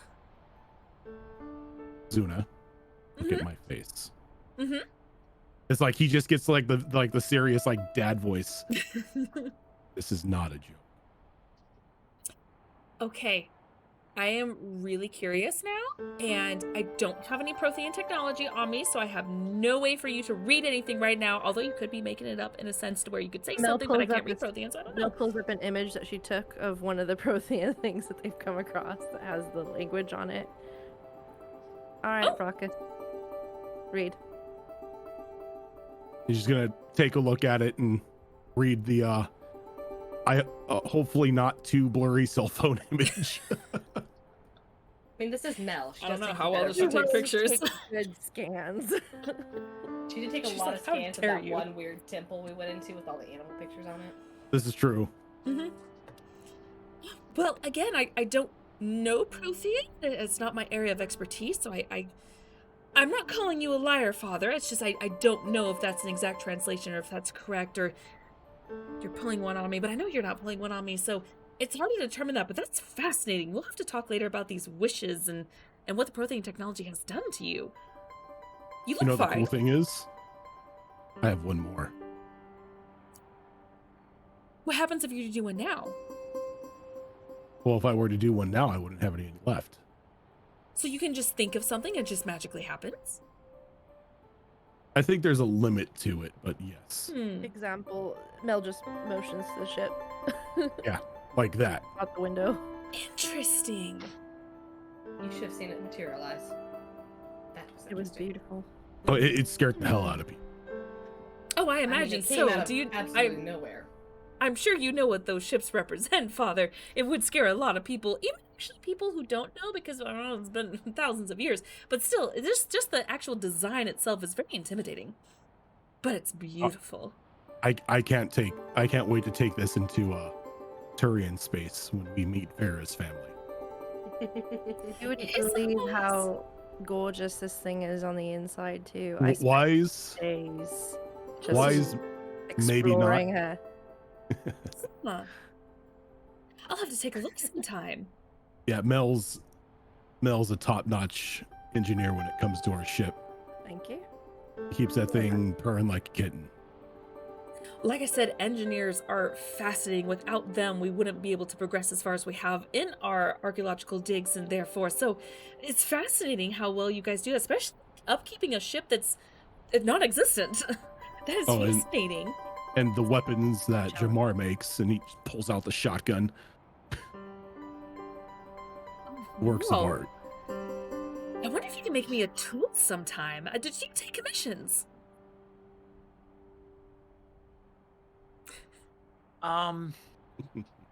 It depends what you need built. Oh, there's so many ideas. I don't even know how I can narrow it down because I don't know how much time it would take. And then there's the cost and the materials, which normally wouldn't be a problem, but I just have so many ideas. I don't know how to wear it down or where I would even start. There's so many different things I could use with it, or I can have you build a multi-tool. The multi-tool idea actually is a good idea. Oh, sorry, rambling again. When did you guys want to start? I'm sure you had a long journey and would like to rest, and maybe we could start tomorrow? The sooner the better. We can go now if you want. I'm ready. How about we rest up for tonight? We have a nice family meal together. I would love Get started that. early in the morning. That sounds good to me. How is all of your claustrophobia? Obviously, being in a ship is one thing, but spaces. I do wonderfully in small spaces. I have no problem with that. Long as I can fit, I'm good. Oh, you'll be able to fit. No worries, Father. Well, if everyone's okay with it, then it should be no problem.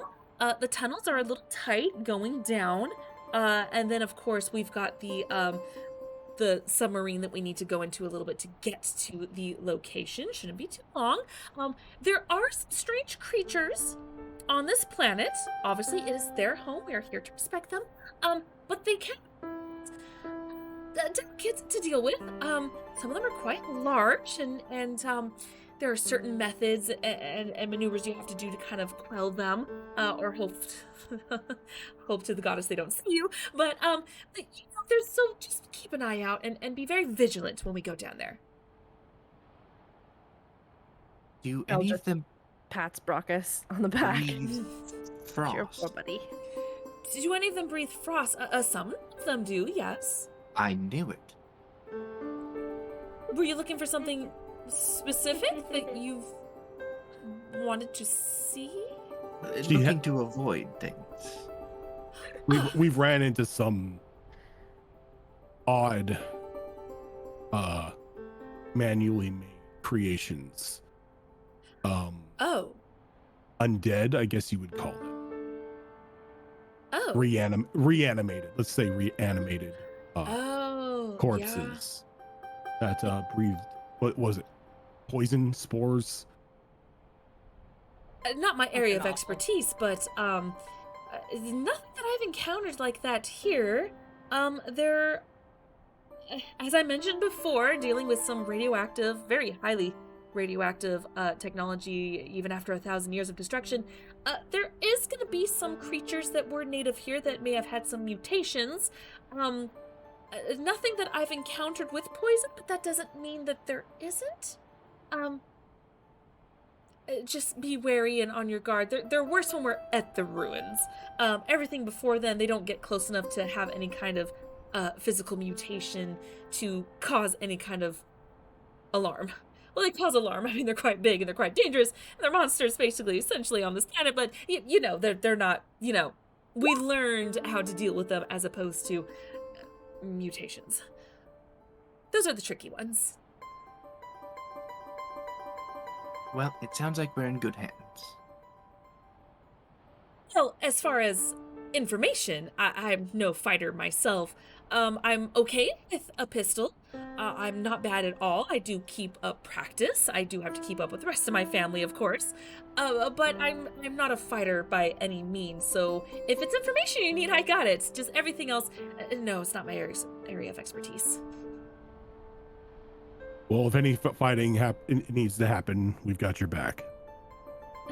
Thank you. I appreciate that, Father. Well, your friends seem very capable, and I'm very excited to see how you all do in a group, because they usually just go solo.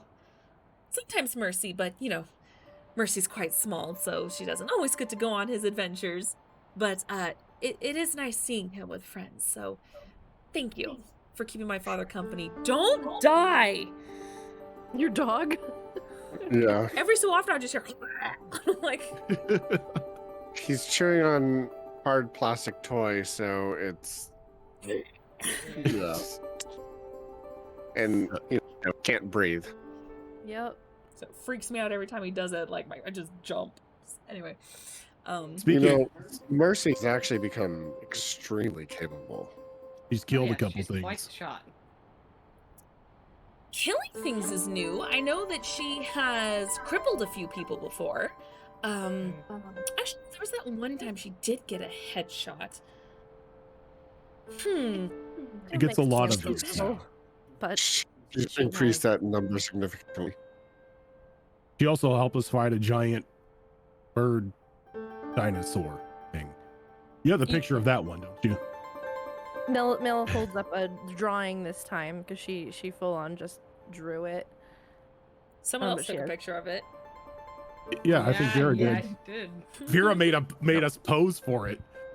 Oh, that's right. We do She have did No, that this picture. stealthy stu- That was the Vera has stealthy that one. She made you Yeah. pose on the Citadel, Oh, that's right. Yeah. so it would be believable.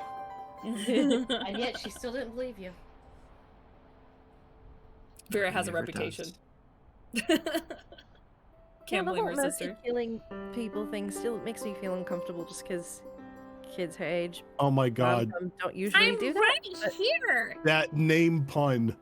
A mercy killing. Yep. Adios, motherfucker. But she seems to be handling it quite well. I personally just like to sit and draw with her, but the others can teach her what they want. To be fair, I made my first kill when I was 7. Yeah, It's a See? bit different. That's normal. No, it's the lifestyle you lead. It was very healthy, I think, for her to know how to defend herself, for sure.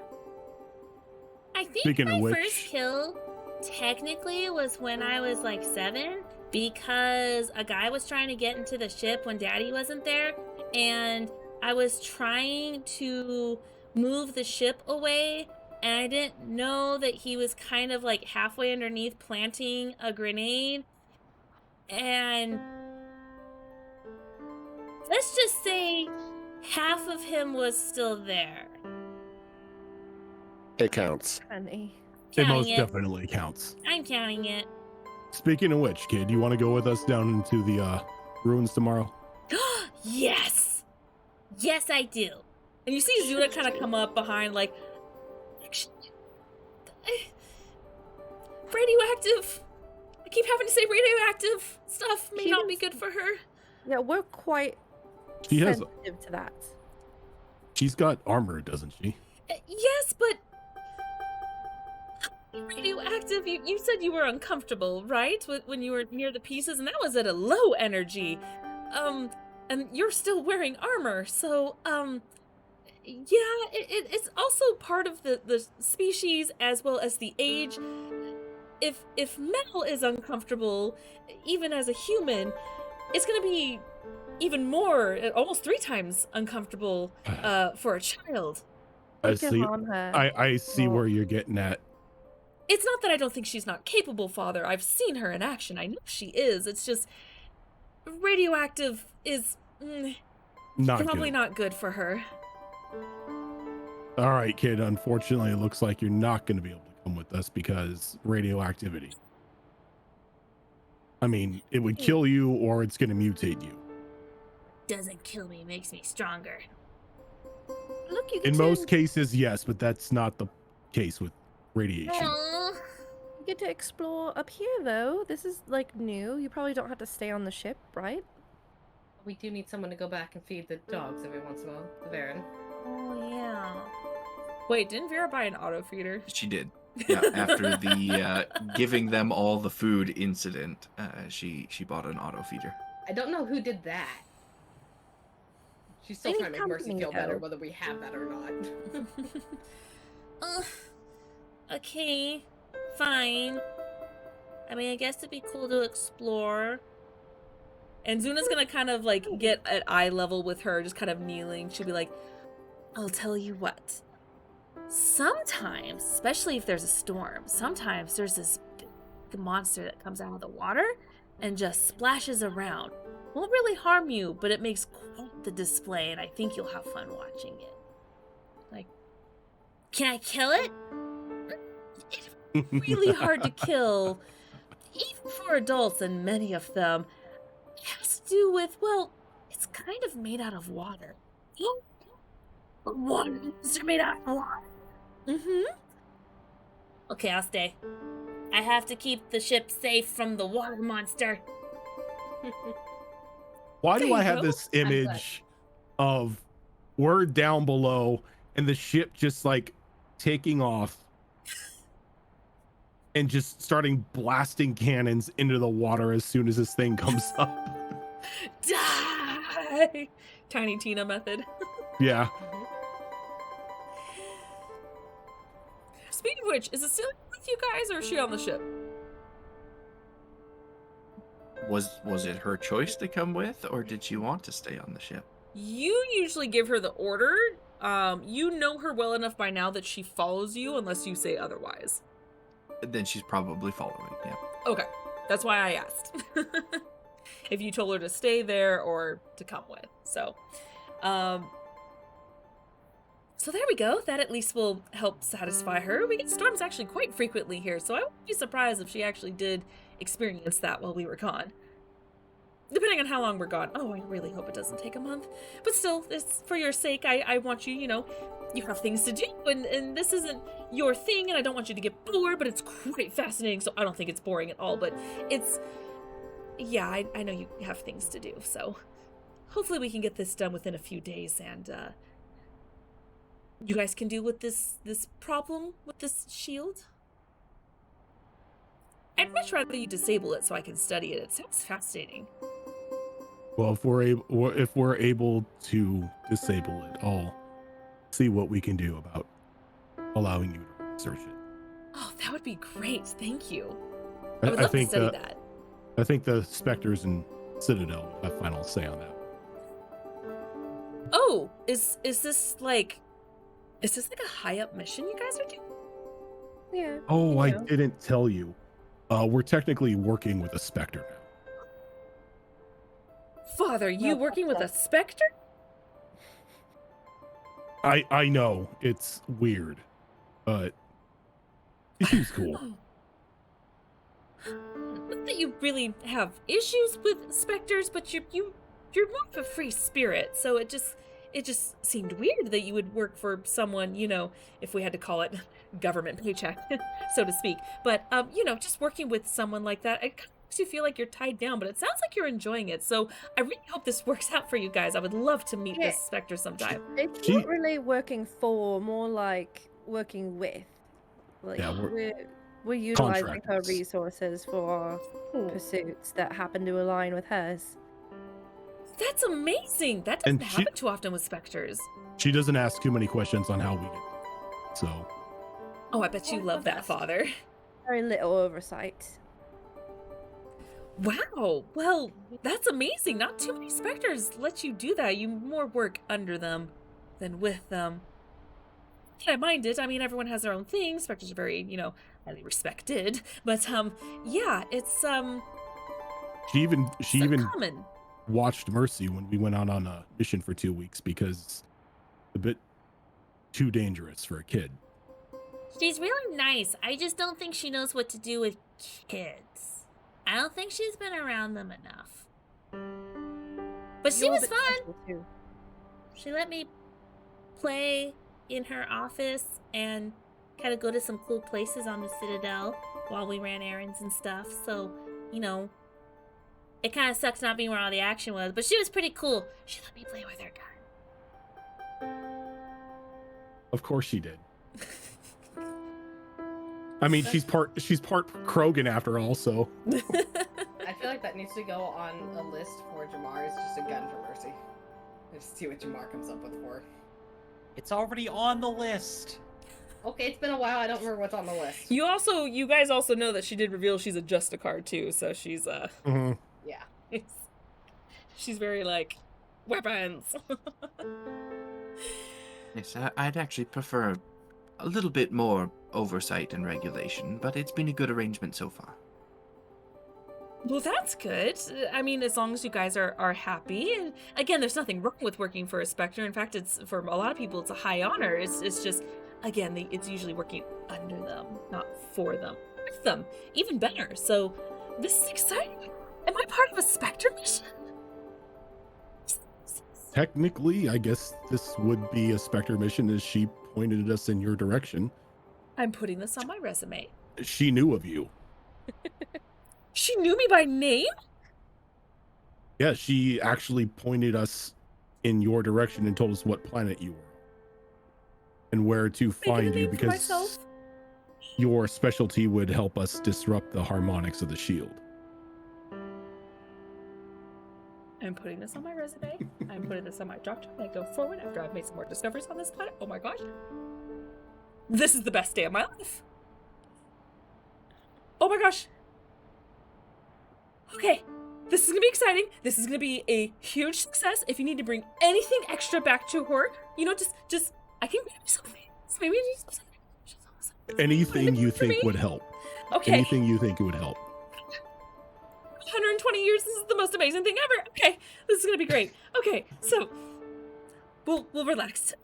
The days are shorter here, so it'll feel like the time will go by just a little bit faster, but yeah, the nights kind of sneak up on you here.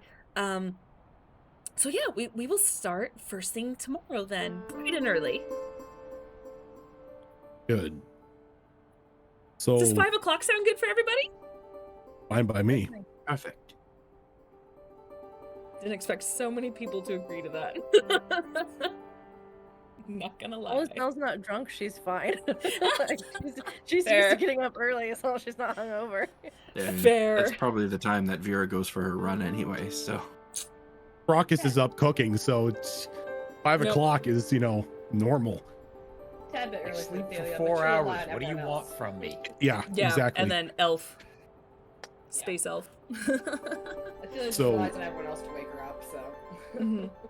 So since we've got the plans, how about we all go back to the ship, have a nice family meal. Yes, and you guys can show me around. I would love to see what you've done with it. It's your home as well. Your room is That's already true. prepared. Oh, I brought your stuff Really? over from the old ship and set your room up just like it was. perfect. I can't wait to check it out. I may even make a few additions to it, just to make it a little more, little homecoming for myself, maybe and for you too, just to kind of add to it. But I'm so excited. Well, go on, show me. I want to see everything. Okay. Make sure to put the helmet back on. Go outside. This is great. Yeah. Wait for Vera to put her boots back on, because you know she took them off. Helmet and boots. Yeah, as soon as that door closed behind us, boots and helmet are off. I imagine you do that thing when you've been in shoes all day, where the moment you take off the shoes and the socks, you do that toe stretch wiggle where you're just Oh, like, yeah. yeah. But it's like weird taloned bird Turian feet, so it's like a little So it's like- click clack on the ground as she's stretching them. And now I can think of the scenes in Jurassic World with Velociraptors. Yeah. Just Stretching get their out of my talons. head. That's exactly what I was thinking was the Velociraptors doing it. Yeah. We all know the scene. Yep. I love it. Our Okay, generations. so you take the time to show her around the ship. You take her to the dining hall where you, I assume you are cooking a meal for everybody. And Can I take her Whatever inside whatever for a her moment? favorite food is, Brockus is preparing that as well. Okay. And what's Mel doing? Mel wants to take her to show her the engine room Okay. for a second, and like, no, she wants to show off like some of her blueprints and talk about some of her plans and stuff, and she's gonna say to her, I just wanted to say that as someone who's passionate about my own work, I have a lot of respect for you. I just wanted to compliment you, your passion and your dedication to this work. It really comes off immediately with you and with what you've achieved, and it's admirable. And I know, I don't know if you know this, but my home planet also had several events where we almost catastrophically destroyed ourselves with nuclear destruction. Oh my. So it's actually pretty amazing that you've been able to make such wonderful discoveries from such an event. It takes a very beautiful mind to see such possibilities and dive into it as you've had. So just wanted to take a moment to just express that to you as one passionate creative and intellectual, mind to another. Well, thank you. You are way too kind. I've always loved discoveries, and when you're long-lived as me, and you try to find something meaningful to do with all those hundreds of years, and why not try to recover, lost... I don't want to say technology. That is part of it, but the lore and the history of what happened before us, because of course there are many other species out there.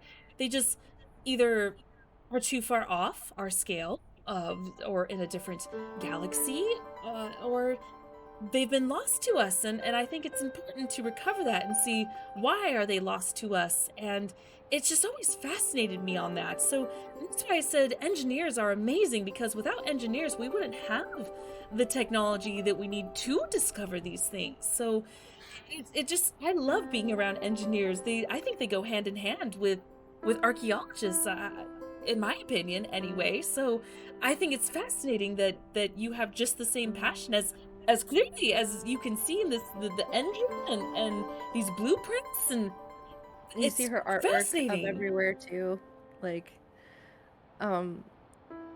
yeah, it's those archaeologists and engineers do really go hand in hand, but I mean, what you do is just so much. I don't know, it's just so much more. If we weren't able to truly study our past, we'd be doomed to repeat it, right? And Exactly.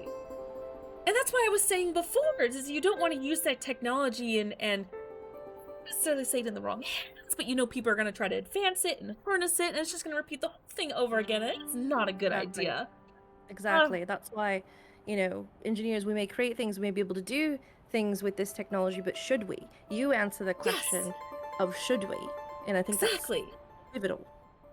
Exactly. I mean, I did say there are 7 huge moments in history, at least in the Milky Way, that all have to do with nuclear warfare of these different civilizations. And guess what? Right? All 7 of them don't exist anymore because of it. No. Case in point. And yet No. we keep repeating it. This is not good. It could happen to one of us. And clearly it's almost happened to you and your race. I'm so sorry, I Exactly. don't know much about the humans, but yes. Oh, that's fine. I've didn't know much about your race or any of the others. I've been soaking up what I can, and it's all been so fascinating. But I'd be happy to tell you anything, answer any questions you have about my civilization. I'm an open book. Yes, I actually wouldn't mind picking your brain, because as much as I love Mercy, her time is limited. She's a very young human. Compared to you, you're young. Don't get me wrong. I'm not calling you old. I just mean older than her. That came out weird. Anyway, you know what I Fine. mean. Just more knowledge is what I mean. And I think you've been course. around humans longer than her. Unfortunately, not so much. She's been around my dad for most of her life. Yes, But I was raised yes. in a human civilization, military family, unfortunately. But don't worry, that didn't rub off on me. Fortunately, sometimes it's not bad. It's just, it wasn't the life for me.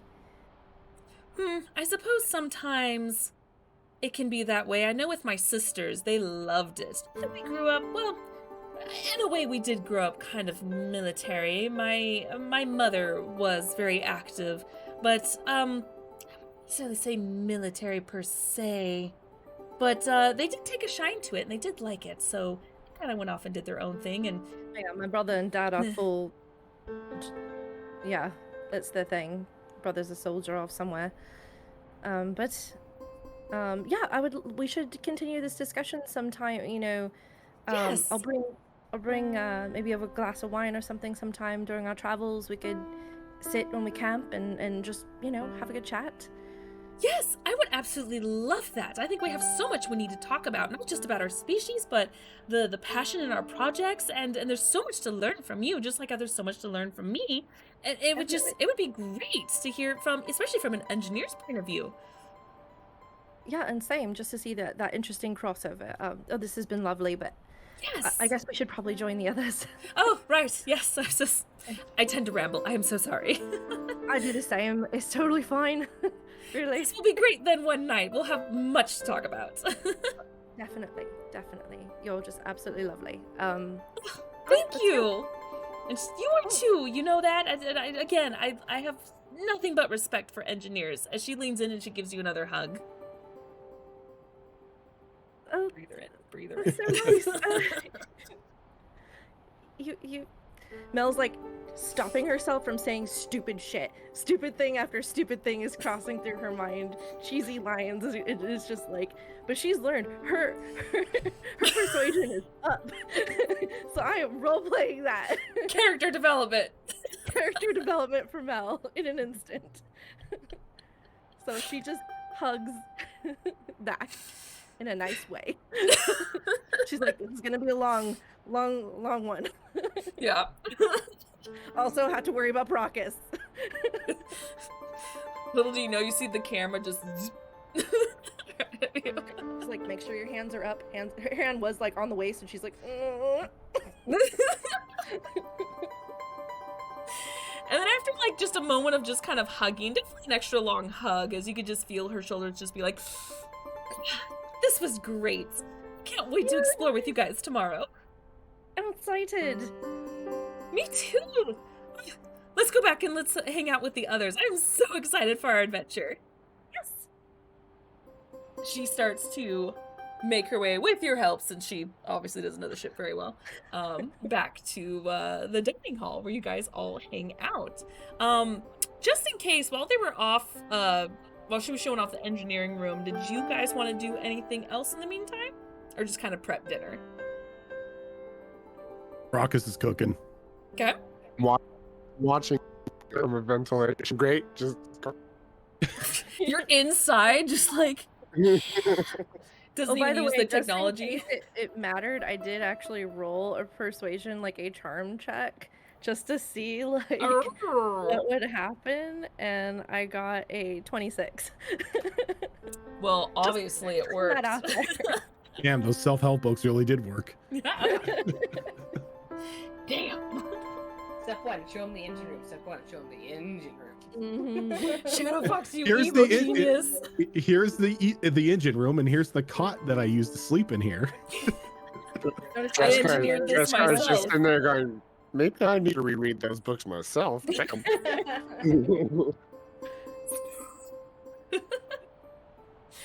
Okay, and with that, you guys do eventually fall asleep. She does offer you some rooms in the facility, in the building, if you guys wanted to sleep inside. Otherwise, you guys do, of course, have your ship and the rooms and Yeah. everything to sleep in here. I was gonna say Brockus would probably see if she would want to stay on the ship in her room, just for like old time's sake. She would, especially since her room had a major upgrade compared to the previous rooms on the smaller ship, which, of course, you know, there was only really The like rust bucket. 5 of you, so, you know. Celia will 100% take up the room off the ship. Yeah. Just so yeah, so she actually does, and she actually hangs out with Mercy for the last chunk of the evening, just trying to get her, just kind of catch up with her. Goblin Sand Warlocks, thank you so much for that raid. Welcome. Thank you so much. So yeah, she just kind of catches up with her sister for a little bit. Maybe they play some games. She kind of shows off her skills. She even shows off the claw that she got from killing that strange poisonous creature, since that was her kill. And at the same time, she's like, holy crap, this thing is huge. All right, I'm impressed. And eventually settles into her room. If anyone were to look in her room, you would see Mercy's actually curled up on the bed with her, and they all kind of like, they both fell asleep in each other's arms just on this bed. Stargot, thank you so much for that follow. So yeah, so then the night passes. Again, everything is just a little bit shorter here. The days are shorter on this planet, so you guys do get rest, but morning came really quickly, as she is already up, as well as I'm sure several of you are already. As she starts knocking on your guys' doors, she's like, "Right, are we ready for the adventure today?" I was hoping to get in a bit of a run before we go, but you were right. The days on this place are shorter. A lot shorter than expected. Just a bit, yeah. I mean, we do have breakfast. Breakfast is the most important meal of the day. We need to eat. We need our energy because it is a long trek. So, obviously, I'm not going to rob that from you guys. I just want to make sure you're up and ready so we can go in a timely fashion.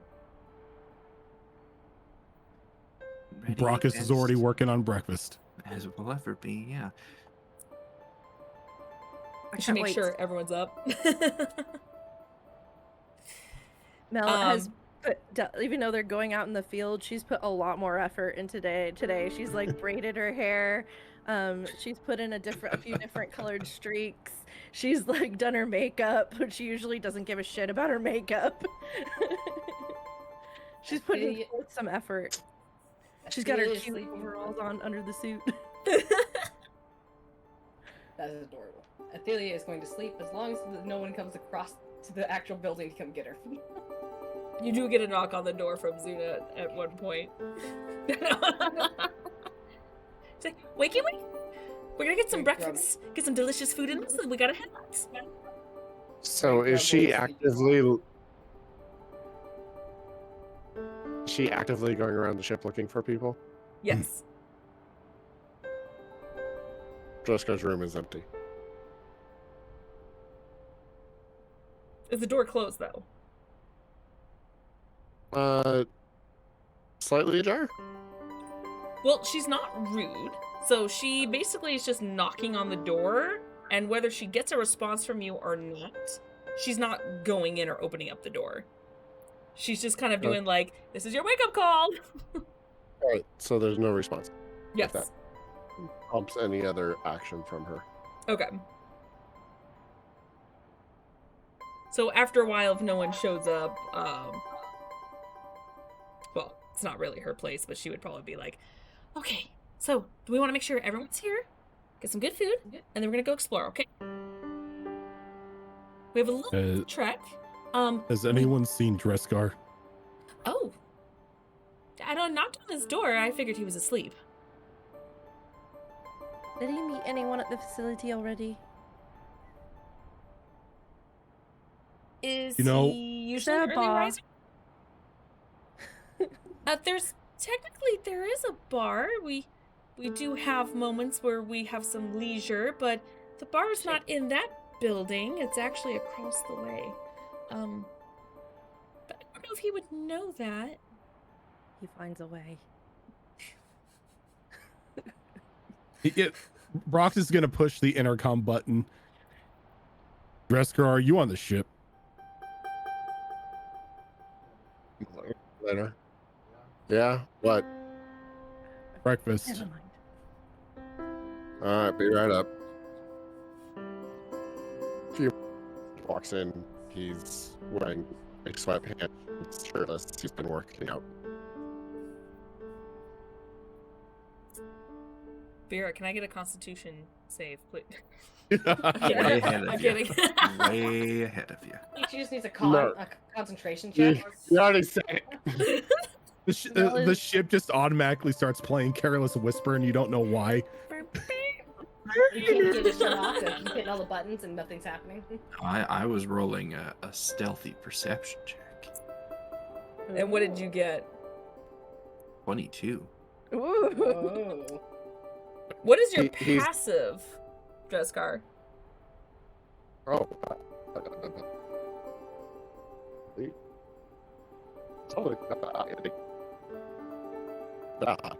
Okay.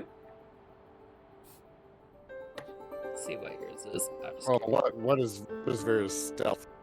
Not if she was trying to be stealthy about it. She's like probably side eye, like. If adding stealth to it, that would be a 21 on the stealth, and then the 22 Oh, on the yeah. perception. He doesn't notice then. Nope. But no, Vera peeked he's successfully. sweating pretty good. He put a lot of good work. Okay. Sprayed himself And down. if Dreskar can't see with that high, I doubt anyone else has a higher one. Unless I'm wrong. Junior the Nerd, thank you so much for that follow. So, Vera, you were able to successfully sneak a peek. And no one was the wiser. That looks As from once you guys had your Zuna. breakfast, Is she paying attention to him? is Zuna paying attention to Dreskar? Yeah, because he's Not all really. like sweaty, kind of dressed. She's more of just like, oh, you made it. She's just, her peppiness is just like, there's no change. Just in case, He's too Mel kind of adorable. like reaches out and touches her arm, like, "Oh, it's today!" I know, right? I'm so excited. We're gonna go exploring. We're gonna find all these cool things. I'm super excited. Okay, is everyone ready? Are we good to go? touch. Well, we need to eat first, and then yes, we can go. Okay. Yes. Right. Breakfast. Oh, Most important of the day.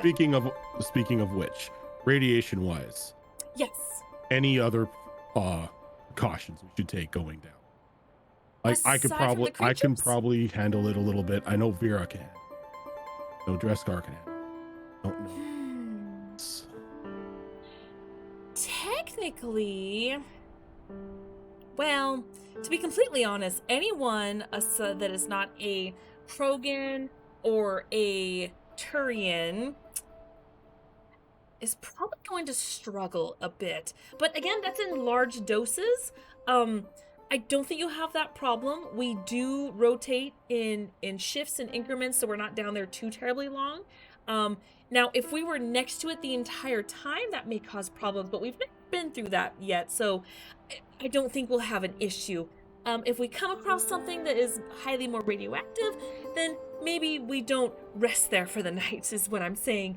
But we haven't had that issue so far. We do rotate in shifts, so it's just gonna be a bit more uncomfortable for anyone that's not a Turian or a Krogan is all. Nothing And- dangerous though, of course. In regards to the creatures, Oh, don't kill them. no, I mean, it is their habitat. We do want to respect them being here. So there are some creatures where there are certain things that we can do or avoid if we're careful enough. But there are others that have been around the radiation for too long that they've mutated and become quite aggressive. So we try to subdue them if we can. Most of the time, not so much, because they've got some resistance. Some of them had some resistance to our firepower. So we'll feel the mood. Play by ear. Got it. Yeah. When we get to the ruins, it's a bit more of a gray area. Everything before that, we have some pretty good knowledge and intel on how to deal with some of the creatures. Sometimes it's unavoidable, but it's manageable. Just be on guard. Do you have any shielded crates that we could put it in, so that we could transport it safer when we find Oh, it? of course. Yes, we have special equipment that we both use and carry, as well as transport in for these, so we don't, directly touch these.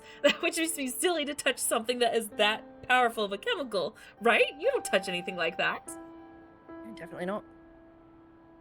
Well, I suppose that depends on the urgency of having to move such a thing. Don't rationalize Destiny Forge to me right now. Don't do it. Touching a crystal with your bare hand, how dare you? I mean, No, not we have just equipment Destiny down there. Forged. Okay, great. So it's fine. I mean, that's how we were able to transfer a lot of this equipment. Plus, we don't know what some of it does, so rather err on the side of caution. That's what we would want to do, because if we're not very good scientists now, are we?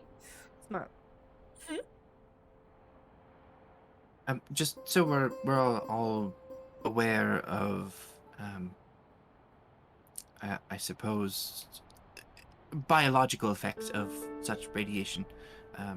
Turians have developed, as I mentioned, quite a strong resistance to radiation, but our bodies have also developed an immunity to any sorts of diseases that may be caused by such a thing. So, if someone with such capabilities is needed, I'm more than willing at any point in our adventure down there to step forward. That is excellent. It's actually because of your species why we have so many Turians that actually help us. Obviously, we still use protection, using special equipment our engineers have designed to help us with this, but they do help tremendously if there's something that goes awry, which happens from time to time, of course, nothing's perfect, but yeah, your race has been a tremendous help with this, 100%. So thank you, I do appreciate that. I don't think there's gonna be a crew down there today. There could be, or they could be behind us as we explore. Again, there's different shifts. I don't have it fully memorized because I kind of focus on my shift and making sure everything is good. So, yes. So for now, it will be just us. Well, let's eat then and get on the move. All right. Just ready to walk 20 miles. It'll Sounds be good in perfect. place of the morning run that I missed today. Just kidding. We have a vehicle that can get us there faster. Don't worry. Thank goodness. Oh, thank goodness. Half of you were just like, serious. and the other half are just like, fuck this shit. I was like, do I Screw really this. have to go? Screw this. I'm getting the Mako. No one It's got that. mentioned it yet. Got a drill. It's got a drill on it now for some reason. Give me a you bar a day. make a waterproof, right? Just waterproof it so we can turn it into a submarine. We can do that, right? Just don't take the one that has the roll down windows, and we're fine. The station wagon Mako. Yeah, the station wagon. That would be a bad idea. That might be worse. Yeah, so go ahead. During breakfast, I will turn to Asilia. I'd like to give you the choice here. Would you like to come with us, or would you like to stay with Mercy? As much as I enjoy Mercy's company, it sounds to me like having a Turian there would be very helpful and beneficial in this type of technology. I would like to help in any way I can and accompany you. Well, I dare say having a Turian there for any operation is always a good thing, so your company is welcome. Agreed. And thank you.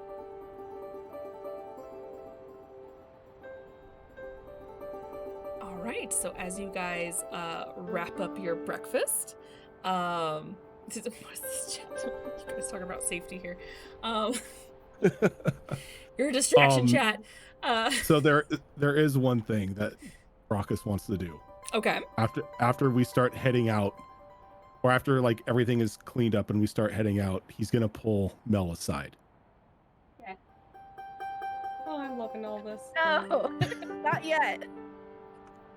You in trouble. You see nothing, you know nothing. Yeah, Brockus, what's up?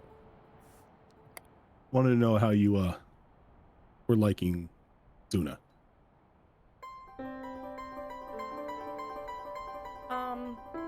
As scientific people, she's brilliant. You seem to go almost hand in hand.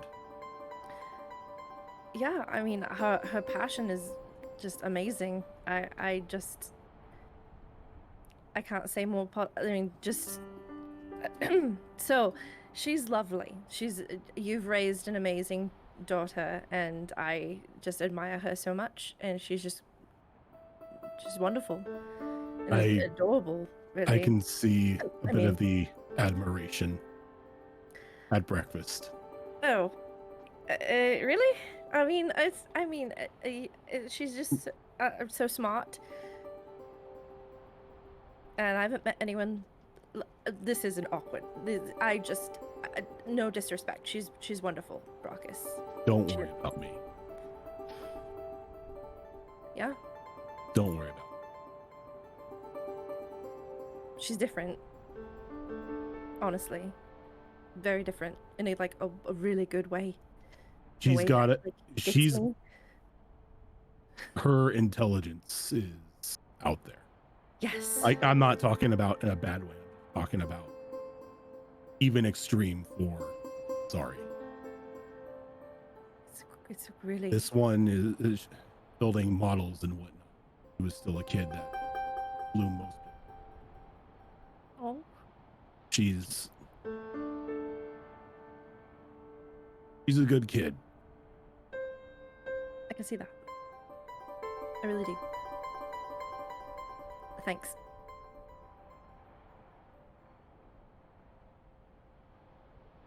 I wouldn't do anything, She's different, is all I'm saying. I respect her. Well, it kind of gives you a smile, just like seeing like how you've like done yourself up today. If it gets beyond anything like that, I think the two of you would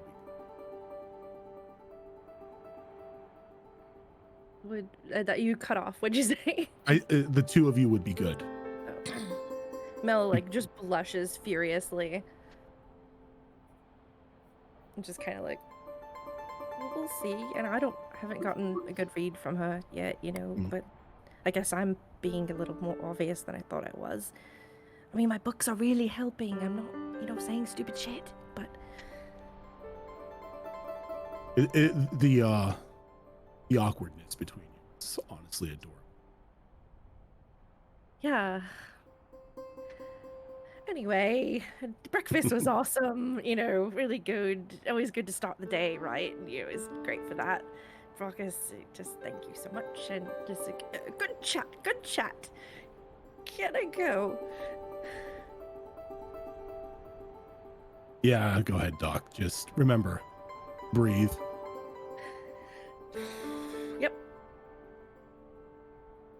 Unless I'm around a lot of radiation and then small breaths. Actually, I don't know if that matters. If you're around a lot of radiation, you're probably dead.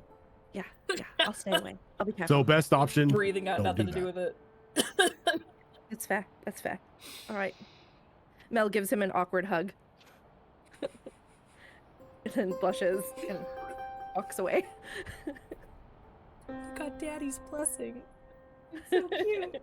I was waiting He for trusts- he- so Mel. Click clack. Seriously?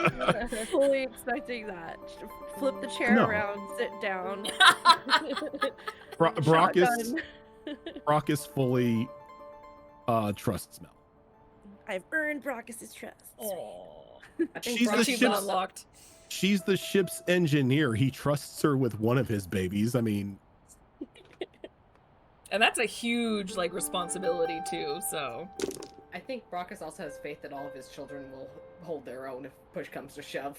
That's yes. fair. I mean, all of them were trained to shoot for the head. So In the Scott Pilgrim announcer voice, achievement unlocked. No, unlocked. Brockus's trust. Brockus's blessing. Let's see how long it To lasts. date his Daddy's daughter. blessing.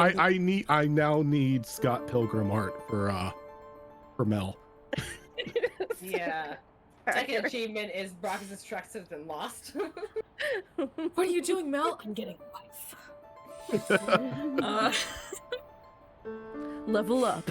Level up. Okay, so after that, you guys do finish your breakfast, and you go outside to a vehicle that looks similar by design to a Mako. However, it's much bulkier. Looks more industrial, I guess you could say, with the bigger tires and everything to kind of go over the terrain.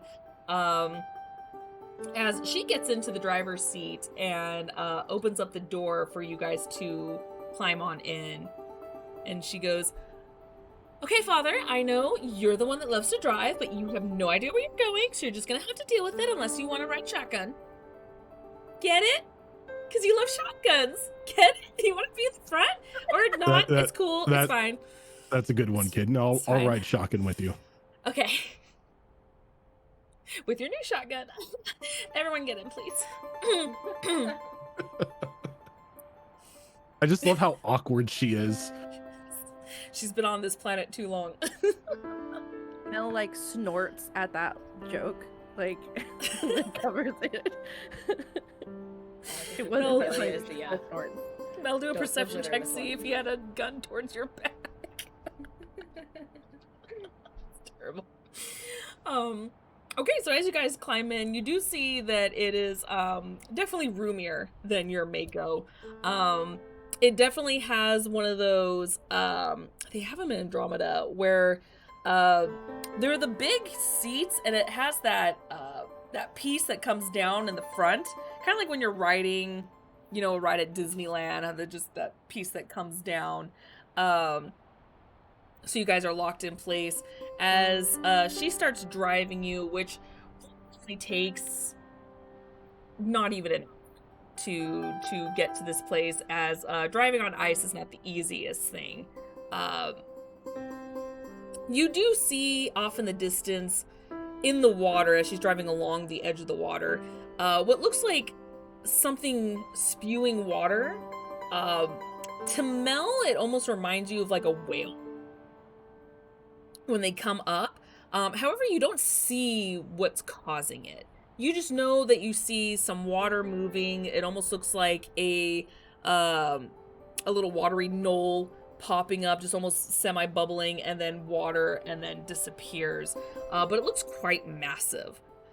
Again, no one sees anything other than that, but it seems pretty mellow as you guys do approach your final destination, where you see this huge slab of ice. It's quite a mountain, but it is a strange structure, as if maybe some pieces, like maybe there was an earthquake and some pieces kind of fell on top of each other and created this cavern that you do see what looks like several pieces of equipment outside. You even do see some signs written in different languages as she stops the car up front. She goes, "Okay, well, can't get too close. We have to do a little bit of climbing to get to the cave up there, so we can start descending and then reaching the submarine down there. So just a little bit of walking. You just didn't have to walk the whole way, but I did lie a little bit. There's a little bit of walking. I am so sorry."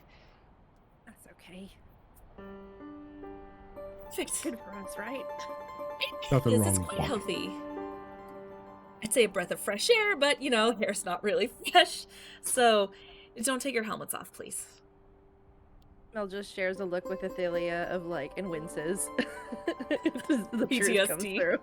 Vietnam flashback. Thinking of how we're going to climb up that with our horrible strength. So you guys start climbing up. It's not necessarily like climbing a mountain, like rock climbing, where you guys are constantly like on all fours climbing up. It's just a little steep and slippery.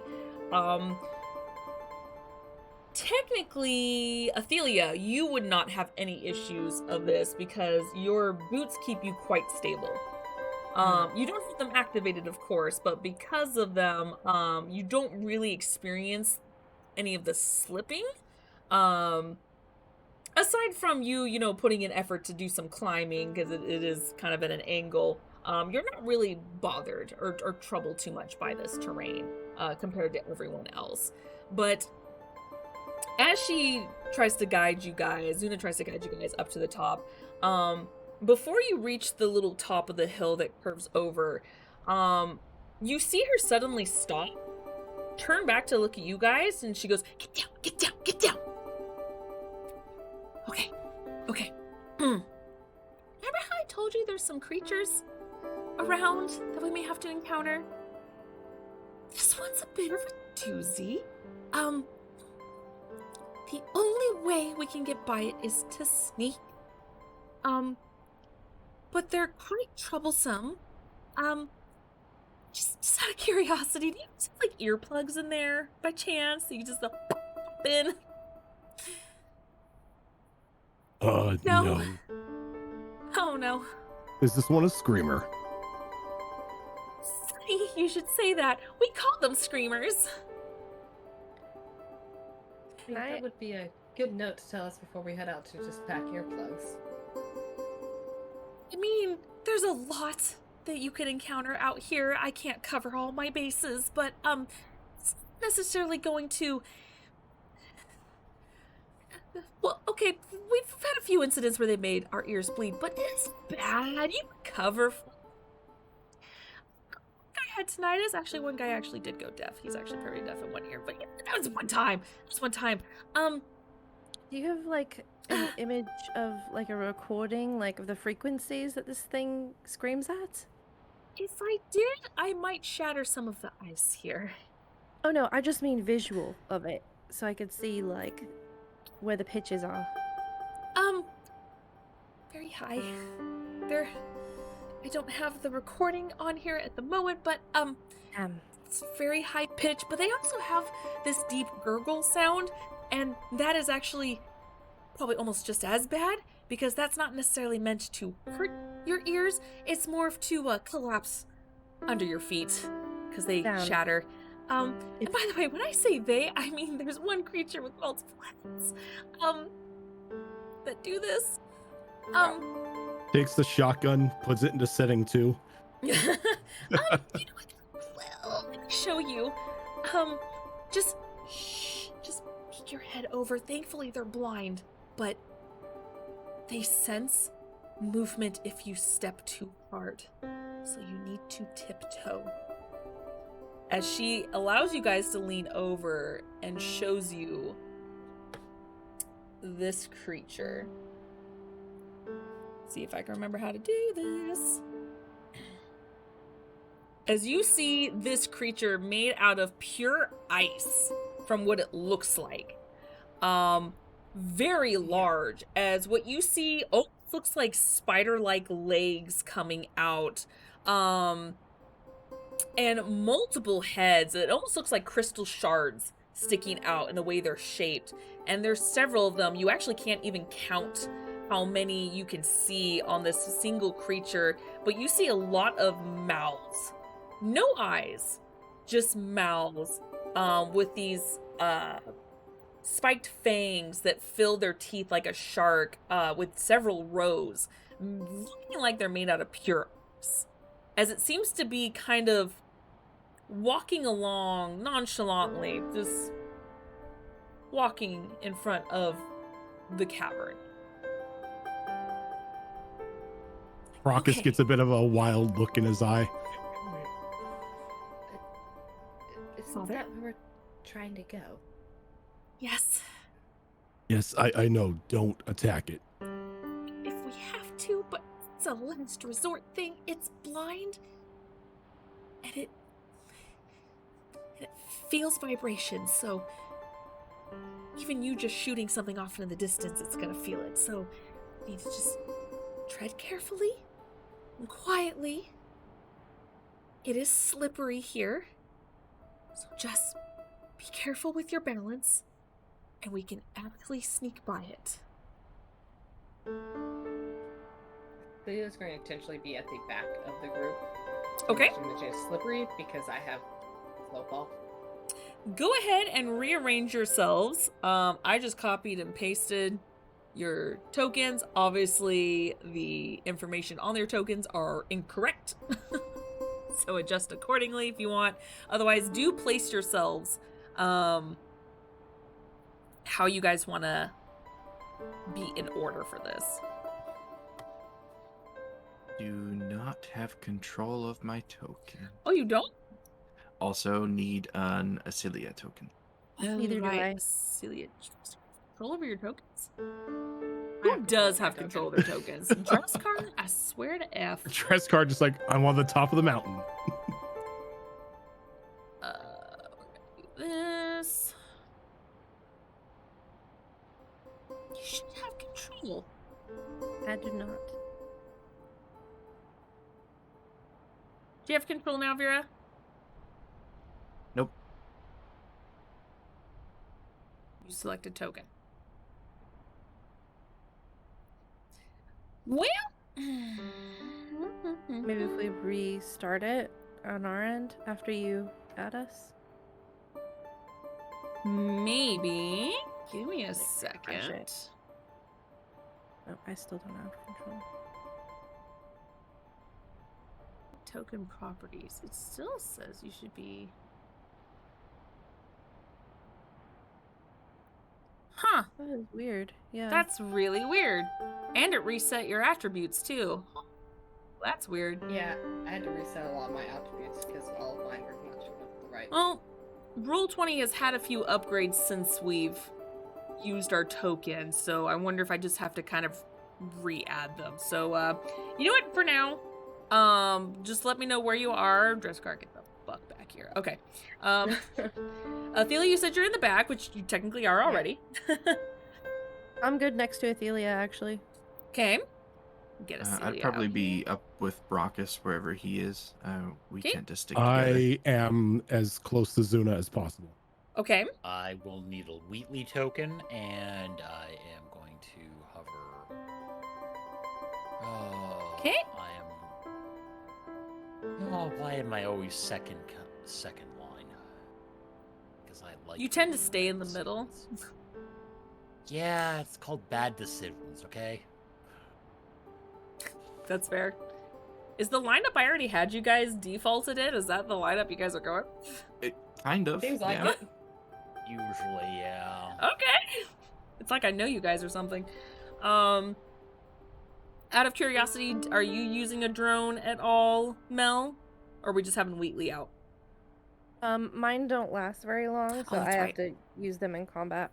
Right. Yeah. Right. Okay. Whereas Wheatley is detach and go. Yep. Yeah, Wheatley's a proper Backpack mode. familiar. Okay. Perfect. All right. I hate how the bars now cover everyone's faces. I hate that. That's a Roll20 thing now. I can't change that. Okay. You can hide those stats.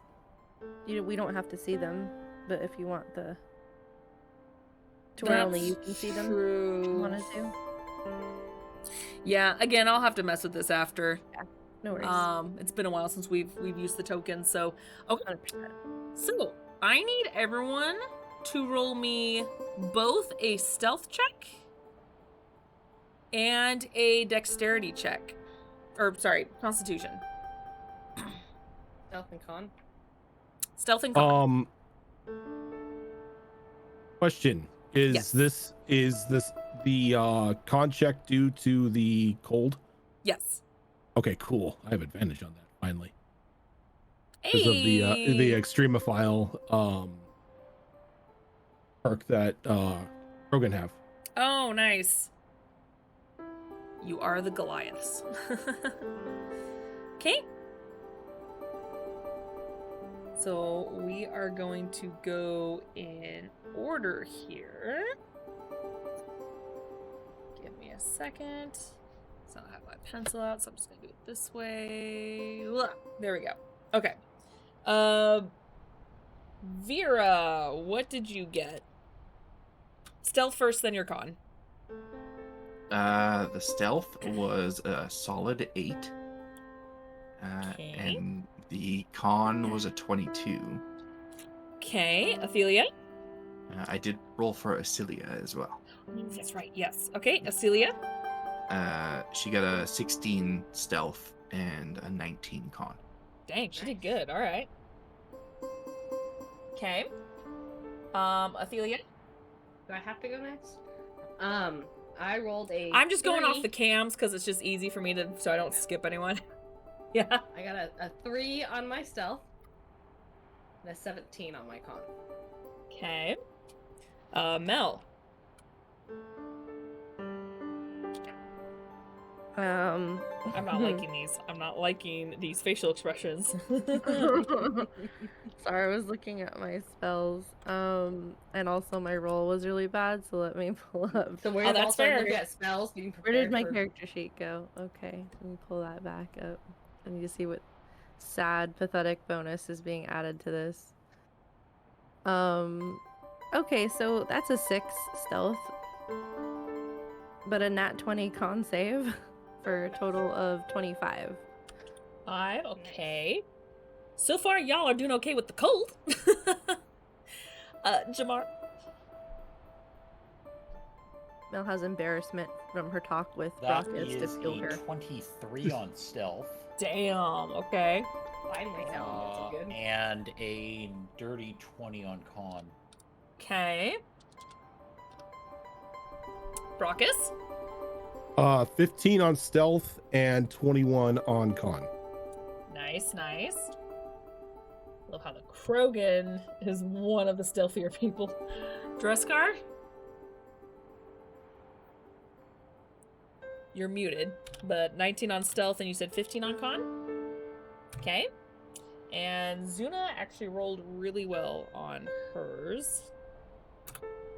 Oh, you know what? Did not roll her con. I'm just really hoping this is a group check and not everyone has to pass check. Okay, so the good news is y'all did great on your con checks. You guys are fine.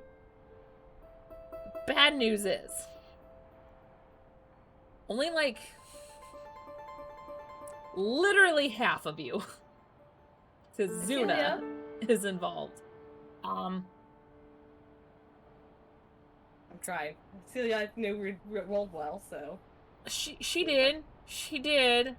However, there's a couple of you that rolled pretty low. So as you guys try to sneak by, the majority of you do a good job. Mel, Vera, and Athelia, you seem to struggle the most as, it is quite slippery as you guys are trying to balance really well. Slightly harder on, Vera, since she is bipedal, so with being on her toes, she doesn't quite have that full balance as some of you guys have. And not used to shoes. I think that's funny. Zuna helps Mel a little bit, trying to help her with her balance. However, you kind of fall behind, and with you and Athelia being next to each other, you're trying to feed off each other's balance, but both of your balances are not great. Sounds right. For an outside adventure for the two of us. That you guys actually make it almost all the way to the cavern when you both slip.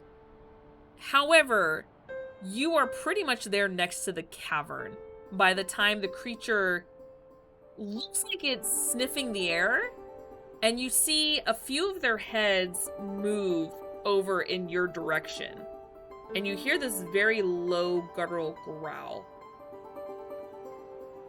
as they just, a few of these heads stare. The rest of the body with its spider-like legs start to slowly maneuver and adjust, but it seems quite slow, as if it's not sure if it heard just a sound from the terrain moving around, like you would with snow and ice shifting, or if it was something else, as it just slowly moves its body over to look at you guys. And look off. How close are we to these cliff faces here? You're pretty close. At this point, you guys have maneuvered. You're probably like right here. Okay. And the cavern we're trying to get to, is it down? It's like here? right here. Okay. So whatever part of this cliff face that's 120 feet away from me. Okay. I'd like to cast Throw on, just to see if I can knock anything loose in that area and draw its attention away from us. Okay, go ahead and roll. So the spell takes a range attack, so I'll just do that. Attack bonus. That's gonna be a 21. 21. Okay. Hit the side of the mountain. Okay, go ahead and pull up the spell for me real quick, please. Yeah.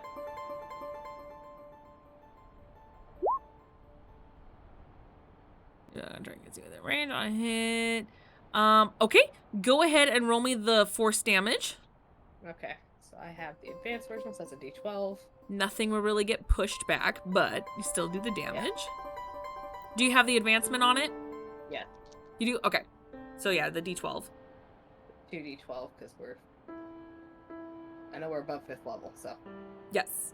You guys are 7th level? 7. There you go. Somewhere in there. That's going to be just straight damage, right? Yeah, no pluses.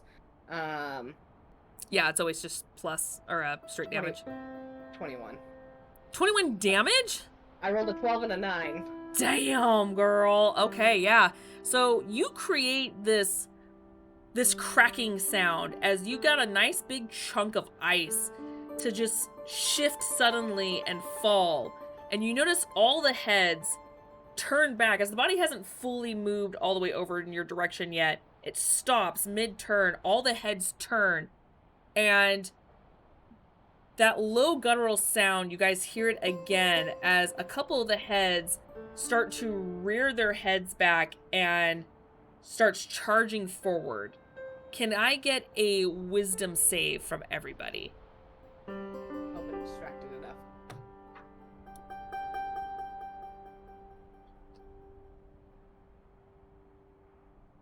Is it a way? It is. Yeah, no, it's a wisdom. Yeah. Make sure I got the right one. 15 for Mel. Okay. 17 for Athelia. Okay. 13 for Brockus. Okay. Natural I don't 20 like for that. 22. Okay. HP Fox is making a face and it scares me. Fox, did I get you yet? And Jamar? Nope. No. Go Oh, ahead, God. Jamar. I didn't like the way you guys said this. I don't like the look on HP Fox's That face. is a 10. Okay. And Vera? So Vera rolled an 8. Vera does And 8. Celia rolled a 0. Oh no! Did she have a natural 1? She has a natural 1 and her wisdom is -1. Oh no! No, not Acelia! And I'm sorry, Vera, you said an 8? An 8, yeah. She's an AI. Maybe she can just fix her hearing. You ever seen a robot's head pop off from sonic damage? No. Yeah, right? That's a lot of fails. Okay. Give me a second. That scares me the way she said that. The DC must have been higher.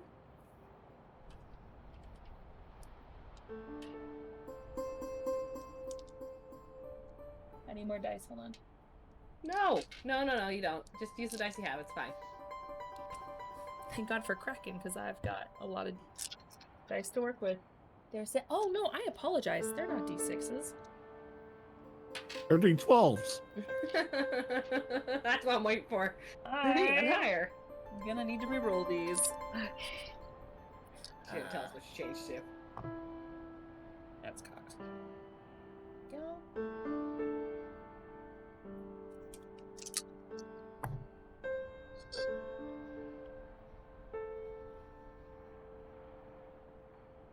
Okay. Not as bad as it could have been.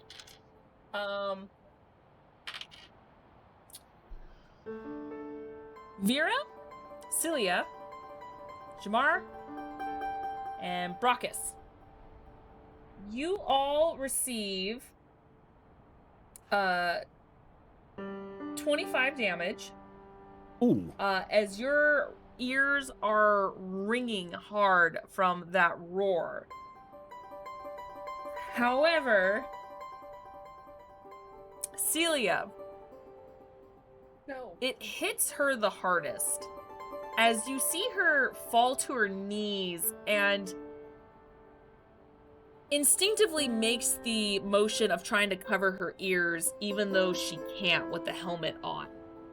As you see her struggling, the moment the creature runs off into the direction of this sound, Zuna just kind of looks at you guys. It's like, go, go, go, go, go, go. Let's get in before it comes back. Go, go, go, go, go. We have to help her up. Let's just go into the cave. It can't follow us in here. What kind of damage was that? That was psychic damage. Psychic? Or not psychic, Damn. sorry. In this, it's thunder. Okay, it's thunder? Thunder. Okay. Yes. I would like to cast something then. Okay. As a reaction. Okay. I'm gonna cast Nine-Eye. Wait, who failed again? Sorry, was it Jamar? Vera, Acelia, Jamar, and Brockus. So the only one within 2 meters of me would be Jamar. Yes. Probably. 'Cause that's just 1 square over, right? Yeah. Okay. I'll still cast it. Okay. For him. So I'm gonna cast Nanite Cloud as a reaction. The advanced allows me to cast it as a reaction. So Okay. that deploys a cloud of fabricated nanites from my Omni tool that swarm and capture incoming energy from an attack, lessening its effect. It says on you, but it says storing it for your next attack. Okay. I don't know if I can because it didn't hit me, but another aspect of it as an advanced thing, as a reaction when a creature within 2 meters of me takes acid, cold, fire, lightning, or thunder damage. So I'm thinking this still activates because of that aspect, the advanced part. You can use it as a reaction, yeah. Even fine. though it didn't hit me personally. Okay. Yeah, you can. All right. So It was still technically, quote unquote, an attack, just not directly toward you. You guys were just in the radius. So yeah, Okay. you can. I would count that as a reaction.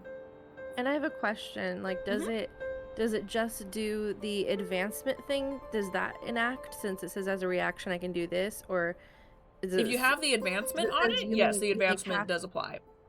Okay, whole because it thing says goes you may off, though. cast this power, so it's not just the advancement; it's the advancement and the power itself, Yes. right?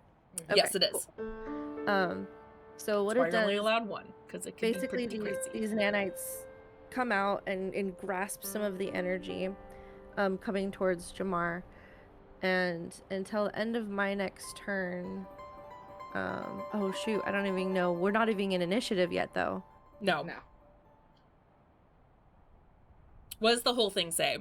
Okay, until the end of your next turn, I gain resistance to the triggering damage type, including against the triggering attack. And then next time I hit with a melee attack or tech power, it takes an extra 46 damage of the triggering type.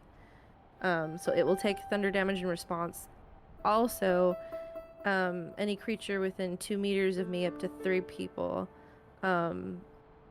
will get resistance to that chosen damage type until the start of my next turn. Okay, so in including this, against the triggering attack.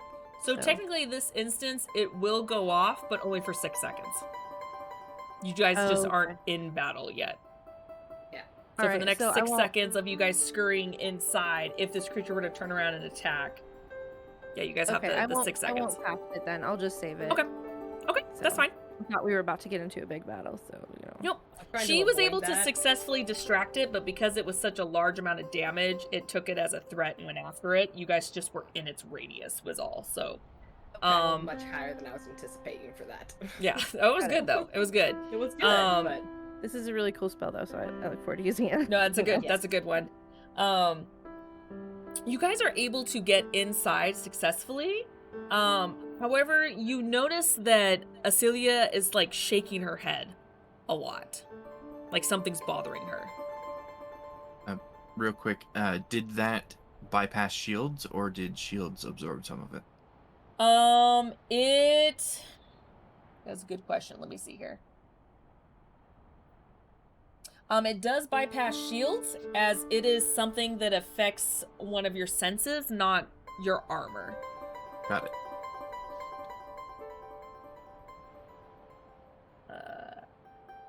There we go. So yeah, so you guys are able to successfully make it inside.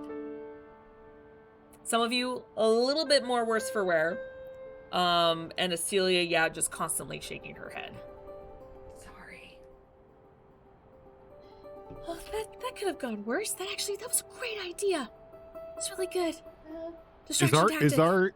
Is our hearing okay aside from, just having the screams of the damned echo through it? You guys are. Okay. We don't know about Celia yet, but She okay?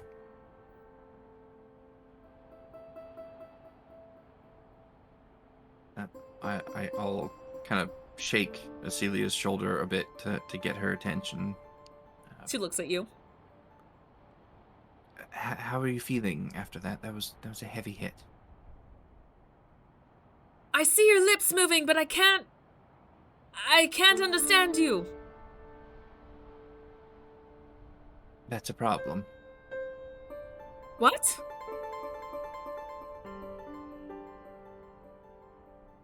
I'll get on the Omni tool, and explain to her that her hearing has likely been damaged by that creature's blast, and we'll see what we can do about it.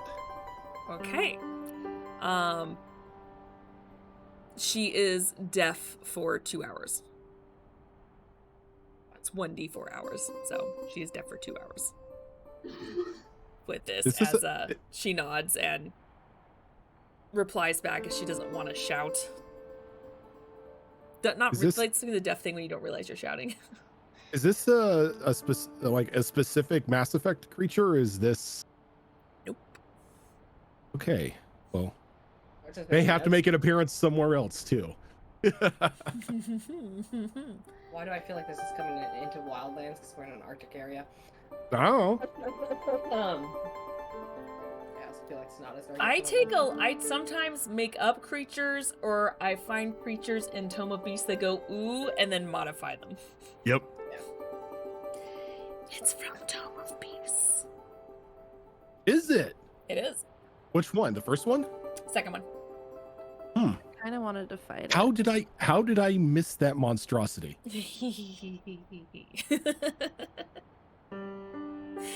As oh, sorry, go ahead, Fox. I was just gonna say I was gonna use my squad leader ability to heal folks up, but that would be kind of pointless because one of them can't even hear me, so it wouldn't work. Womp womp. Get in a couple hours. Dude, well, we've got a bunch of healing. I've made a ton of healing stuff. We've got med packs and stuff. Yes, yeah, we do. If anyone needs to use it, use those first. I'm gonna save spells for emergency situations. Yeah, our metagel is in the double digits, so if anyone needs any at any point, just take it from the group pile. Mm-hmm. Y'all are like Ash. I remember the rule. I don't know if you guys made a notes on these sheets or not, but I did modify the rule that you guys can carry a max of 10 metagels at a time. Got it. Yeah. Because originally I think it was like 2 or 3 or something like that, and me personally, I was offended, even though I'm not a player, and I'm like, nah, 10. How much does the metagel heal? It depends on which ones you guys plus have. 2? I think we have basic, which is 2d4 plus 2. Yeah, we have you guys have a couple basic, better great, ones, I think. Enhanced, and superior. So Oh. Yeah, Arissa gave you a couple better ones. I have a grader if anyone needs that, and then you guys should, most of you should have like a special one for me too, but I would save those because they have additional effects. How many, or how much does a grader heal? A grader is 6 d4s. Plus 6. You know what? Raucus is going to take that and just rub it in his ears. Yeah, because I think you have one and I have one of those. Yeah. I'm not a fan of something doing 23 points of damage to me in one shot. 25, Here, but who's counting? You keep yours in your inventory. Mel is gonna just hand you the one that she had on her. Okay. Terribly sorry about that. I was just trying to lodge a little bit of ice, but it was a little more powerful than I intended. You know what the sad thing is? I rolled low. Yeah. I love it. I was like, there was a couple of high ones. I was like, and then the rest I was like, okay, this is good. This could have been bad. Thankfully, he doesn't use that ability that often, so you know. Recharge abilities. I may have forgotten that I had the advancement on that spell, and with Adepts, it's once you have the advancement applied, you have the advancement. There is no undoing that. No, it is just there. It's true. Yep. It's not like the text where they can choose whether or not they want to advance it in the moment. Mine is just there. So Zuna looks at the rest of you and she goes, "Is everyone okay? We're good? That wasn't so bad, right?" It Yes, was a I'm heavy fine. hit, but we'll be okay. Not the worst we had, but that was unpleasant. Now you know why we call them screamers. They pack a punch. Was there a half damage effect to that, or was it just a pass-fail? It's a pass-fail. Okay. There is one that does a half damage, but this was more of a warning. Got it.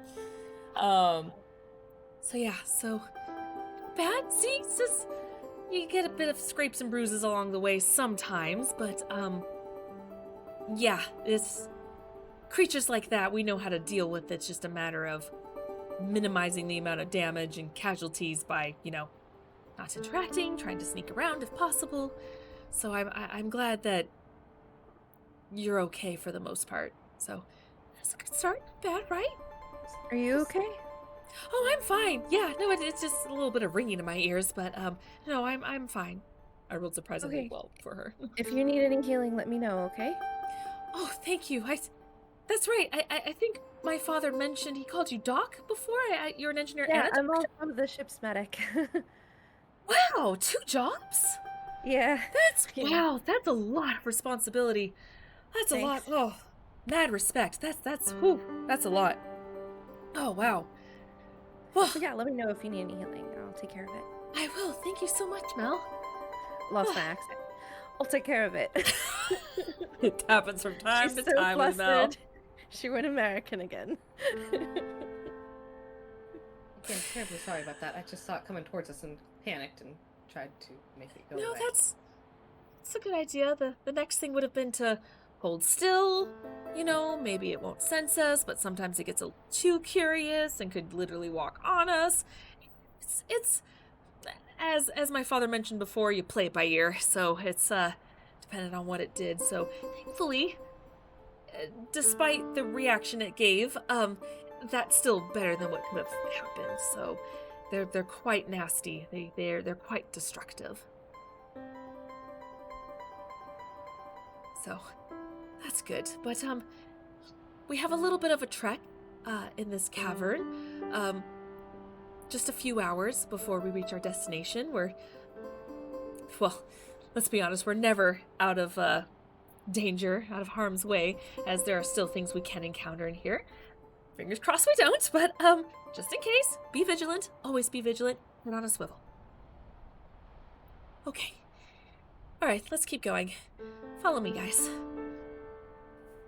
And as we go, between Acelia and Vera, they are going to use 5 of the 6 metagel that Vera had in her inventory. Acelia heals 19, Vera heals 15. Okay. That hurts me how many you used. I wouldn't have used a single one. I'll use them all. You'll take the risk of dying over using. You I would die would. before You guys have rolled. witnessed it before. I have Yeah. risked dying over using my 50 freaking potions, okay? That sounds like Listen, There's a you reason problem. why I don't give you many health potions in campaign 3, because I know they're not going to get used. That's not true. I'm a wizard now. I need them more than ever. Listen, And when she will I The die, situation's changed. them and never When I- use them. when I die, I am going to leave nothing valuable on my corpse. But you have your tome. I mean, you can try and touch that thing if you want to. I'm gonna learn. I wouldn't Vitamancy. recommend it. Gonna learn Vitamancy. Alright. Anyway, she starts to slowly take you down to this cavern. As you notice, it starts to slowly descend. There is a lot of ice, but you've noticed with the archaeologists and the excavators, they've kind of made this more of a stable terrain for you guys, as there is grip. There's no ice for you guys to slide on or anything. It has been manipulated and changed so you guys can easily walk on this without having any crazy thing happen. And you guys start to realize that it is getting a little dark in here. She turns on her helmet lights. She even turns on part of her Omni tool so it kind of glows a little brighter like a torch. So you guys have an easier way of seeing when you get down. And for the record, you guys do have lights on your Yeah, when helmets. she They turns all on do. hers, I'll turn on mine as well. Click, click. Yeah. Because low light vision and dark vision is not a thing here, so flashlights are key, kids. I mean, you can have dark vision mod installed on your helmet. You can. You have I, infrared, in fact, will turn on my infrared vision. which will come in handy considering how everything is super ass cold here. Freezing cold. Which means all it looks like the same color to you unless there's a body.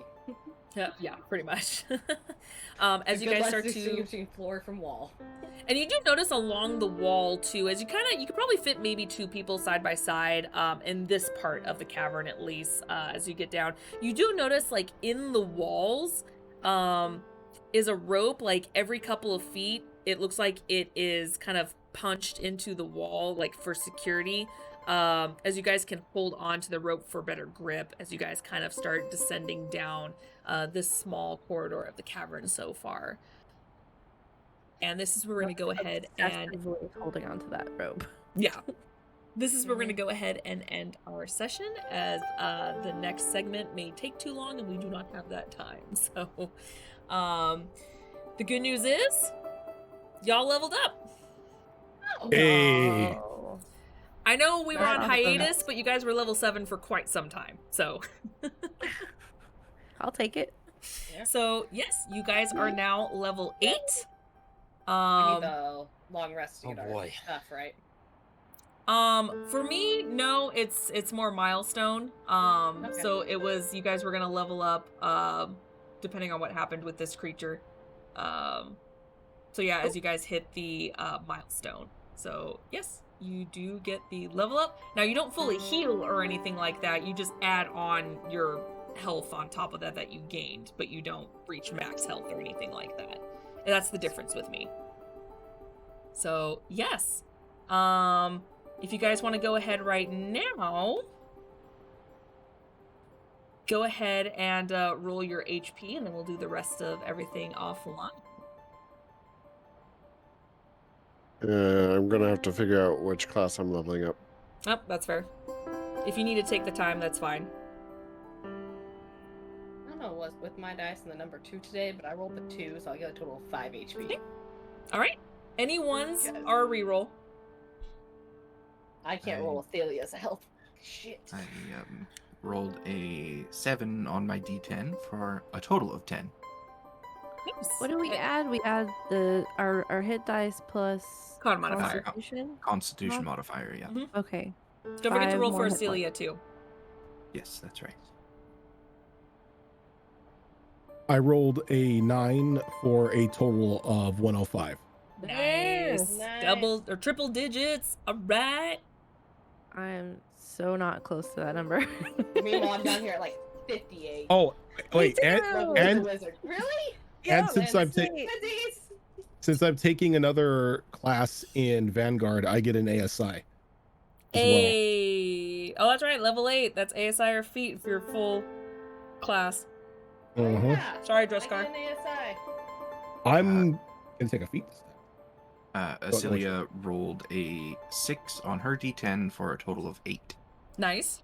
Jamar? I'm trying to find the hit die for my damn drone. And then, of course, whatever you guys do, go ahead and send them to me, and I'll update the cards by, Ooh, Next that's time? an 8. Ooh, max. Nice. 8, 9, 10, 11. So that puts me at. And Dreskar's triple classing, so... Jeez. Or has already triple What classed. freaking hit dice does this damn drone use? What'd you decide on? You're still muted. I think you muted on Discord. I'm going for my 4th class. No, I'm just kidding. I wouldn't put it past you. Honestly, I wouldn't either. No, I'm gonna go back to Infiltrator and go up to level 5 Infiltrator and get Uncanny Dodge. But I rolled a 7. Nice. Okay.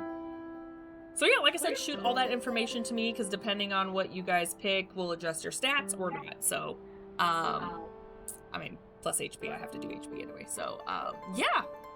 That is gonna be all for us today, guys. Thank you so much for hanging out. This is not the only show that we have here. God, shows.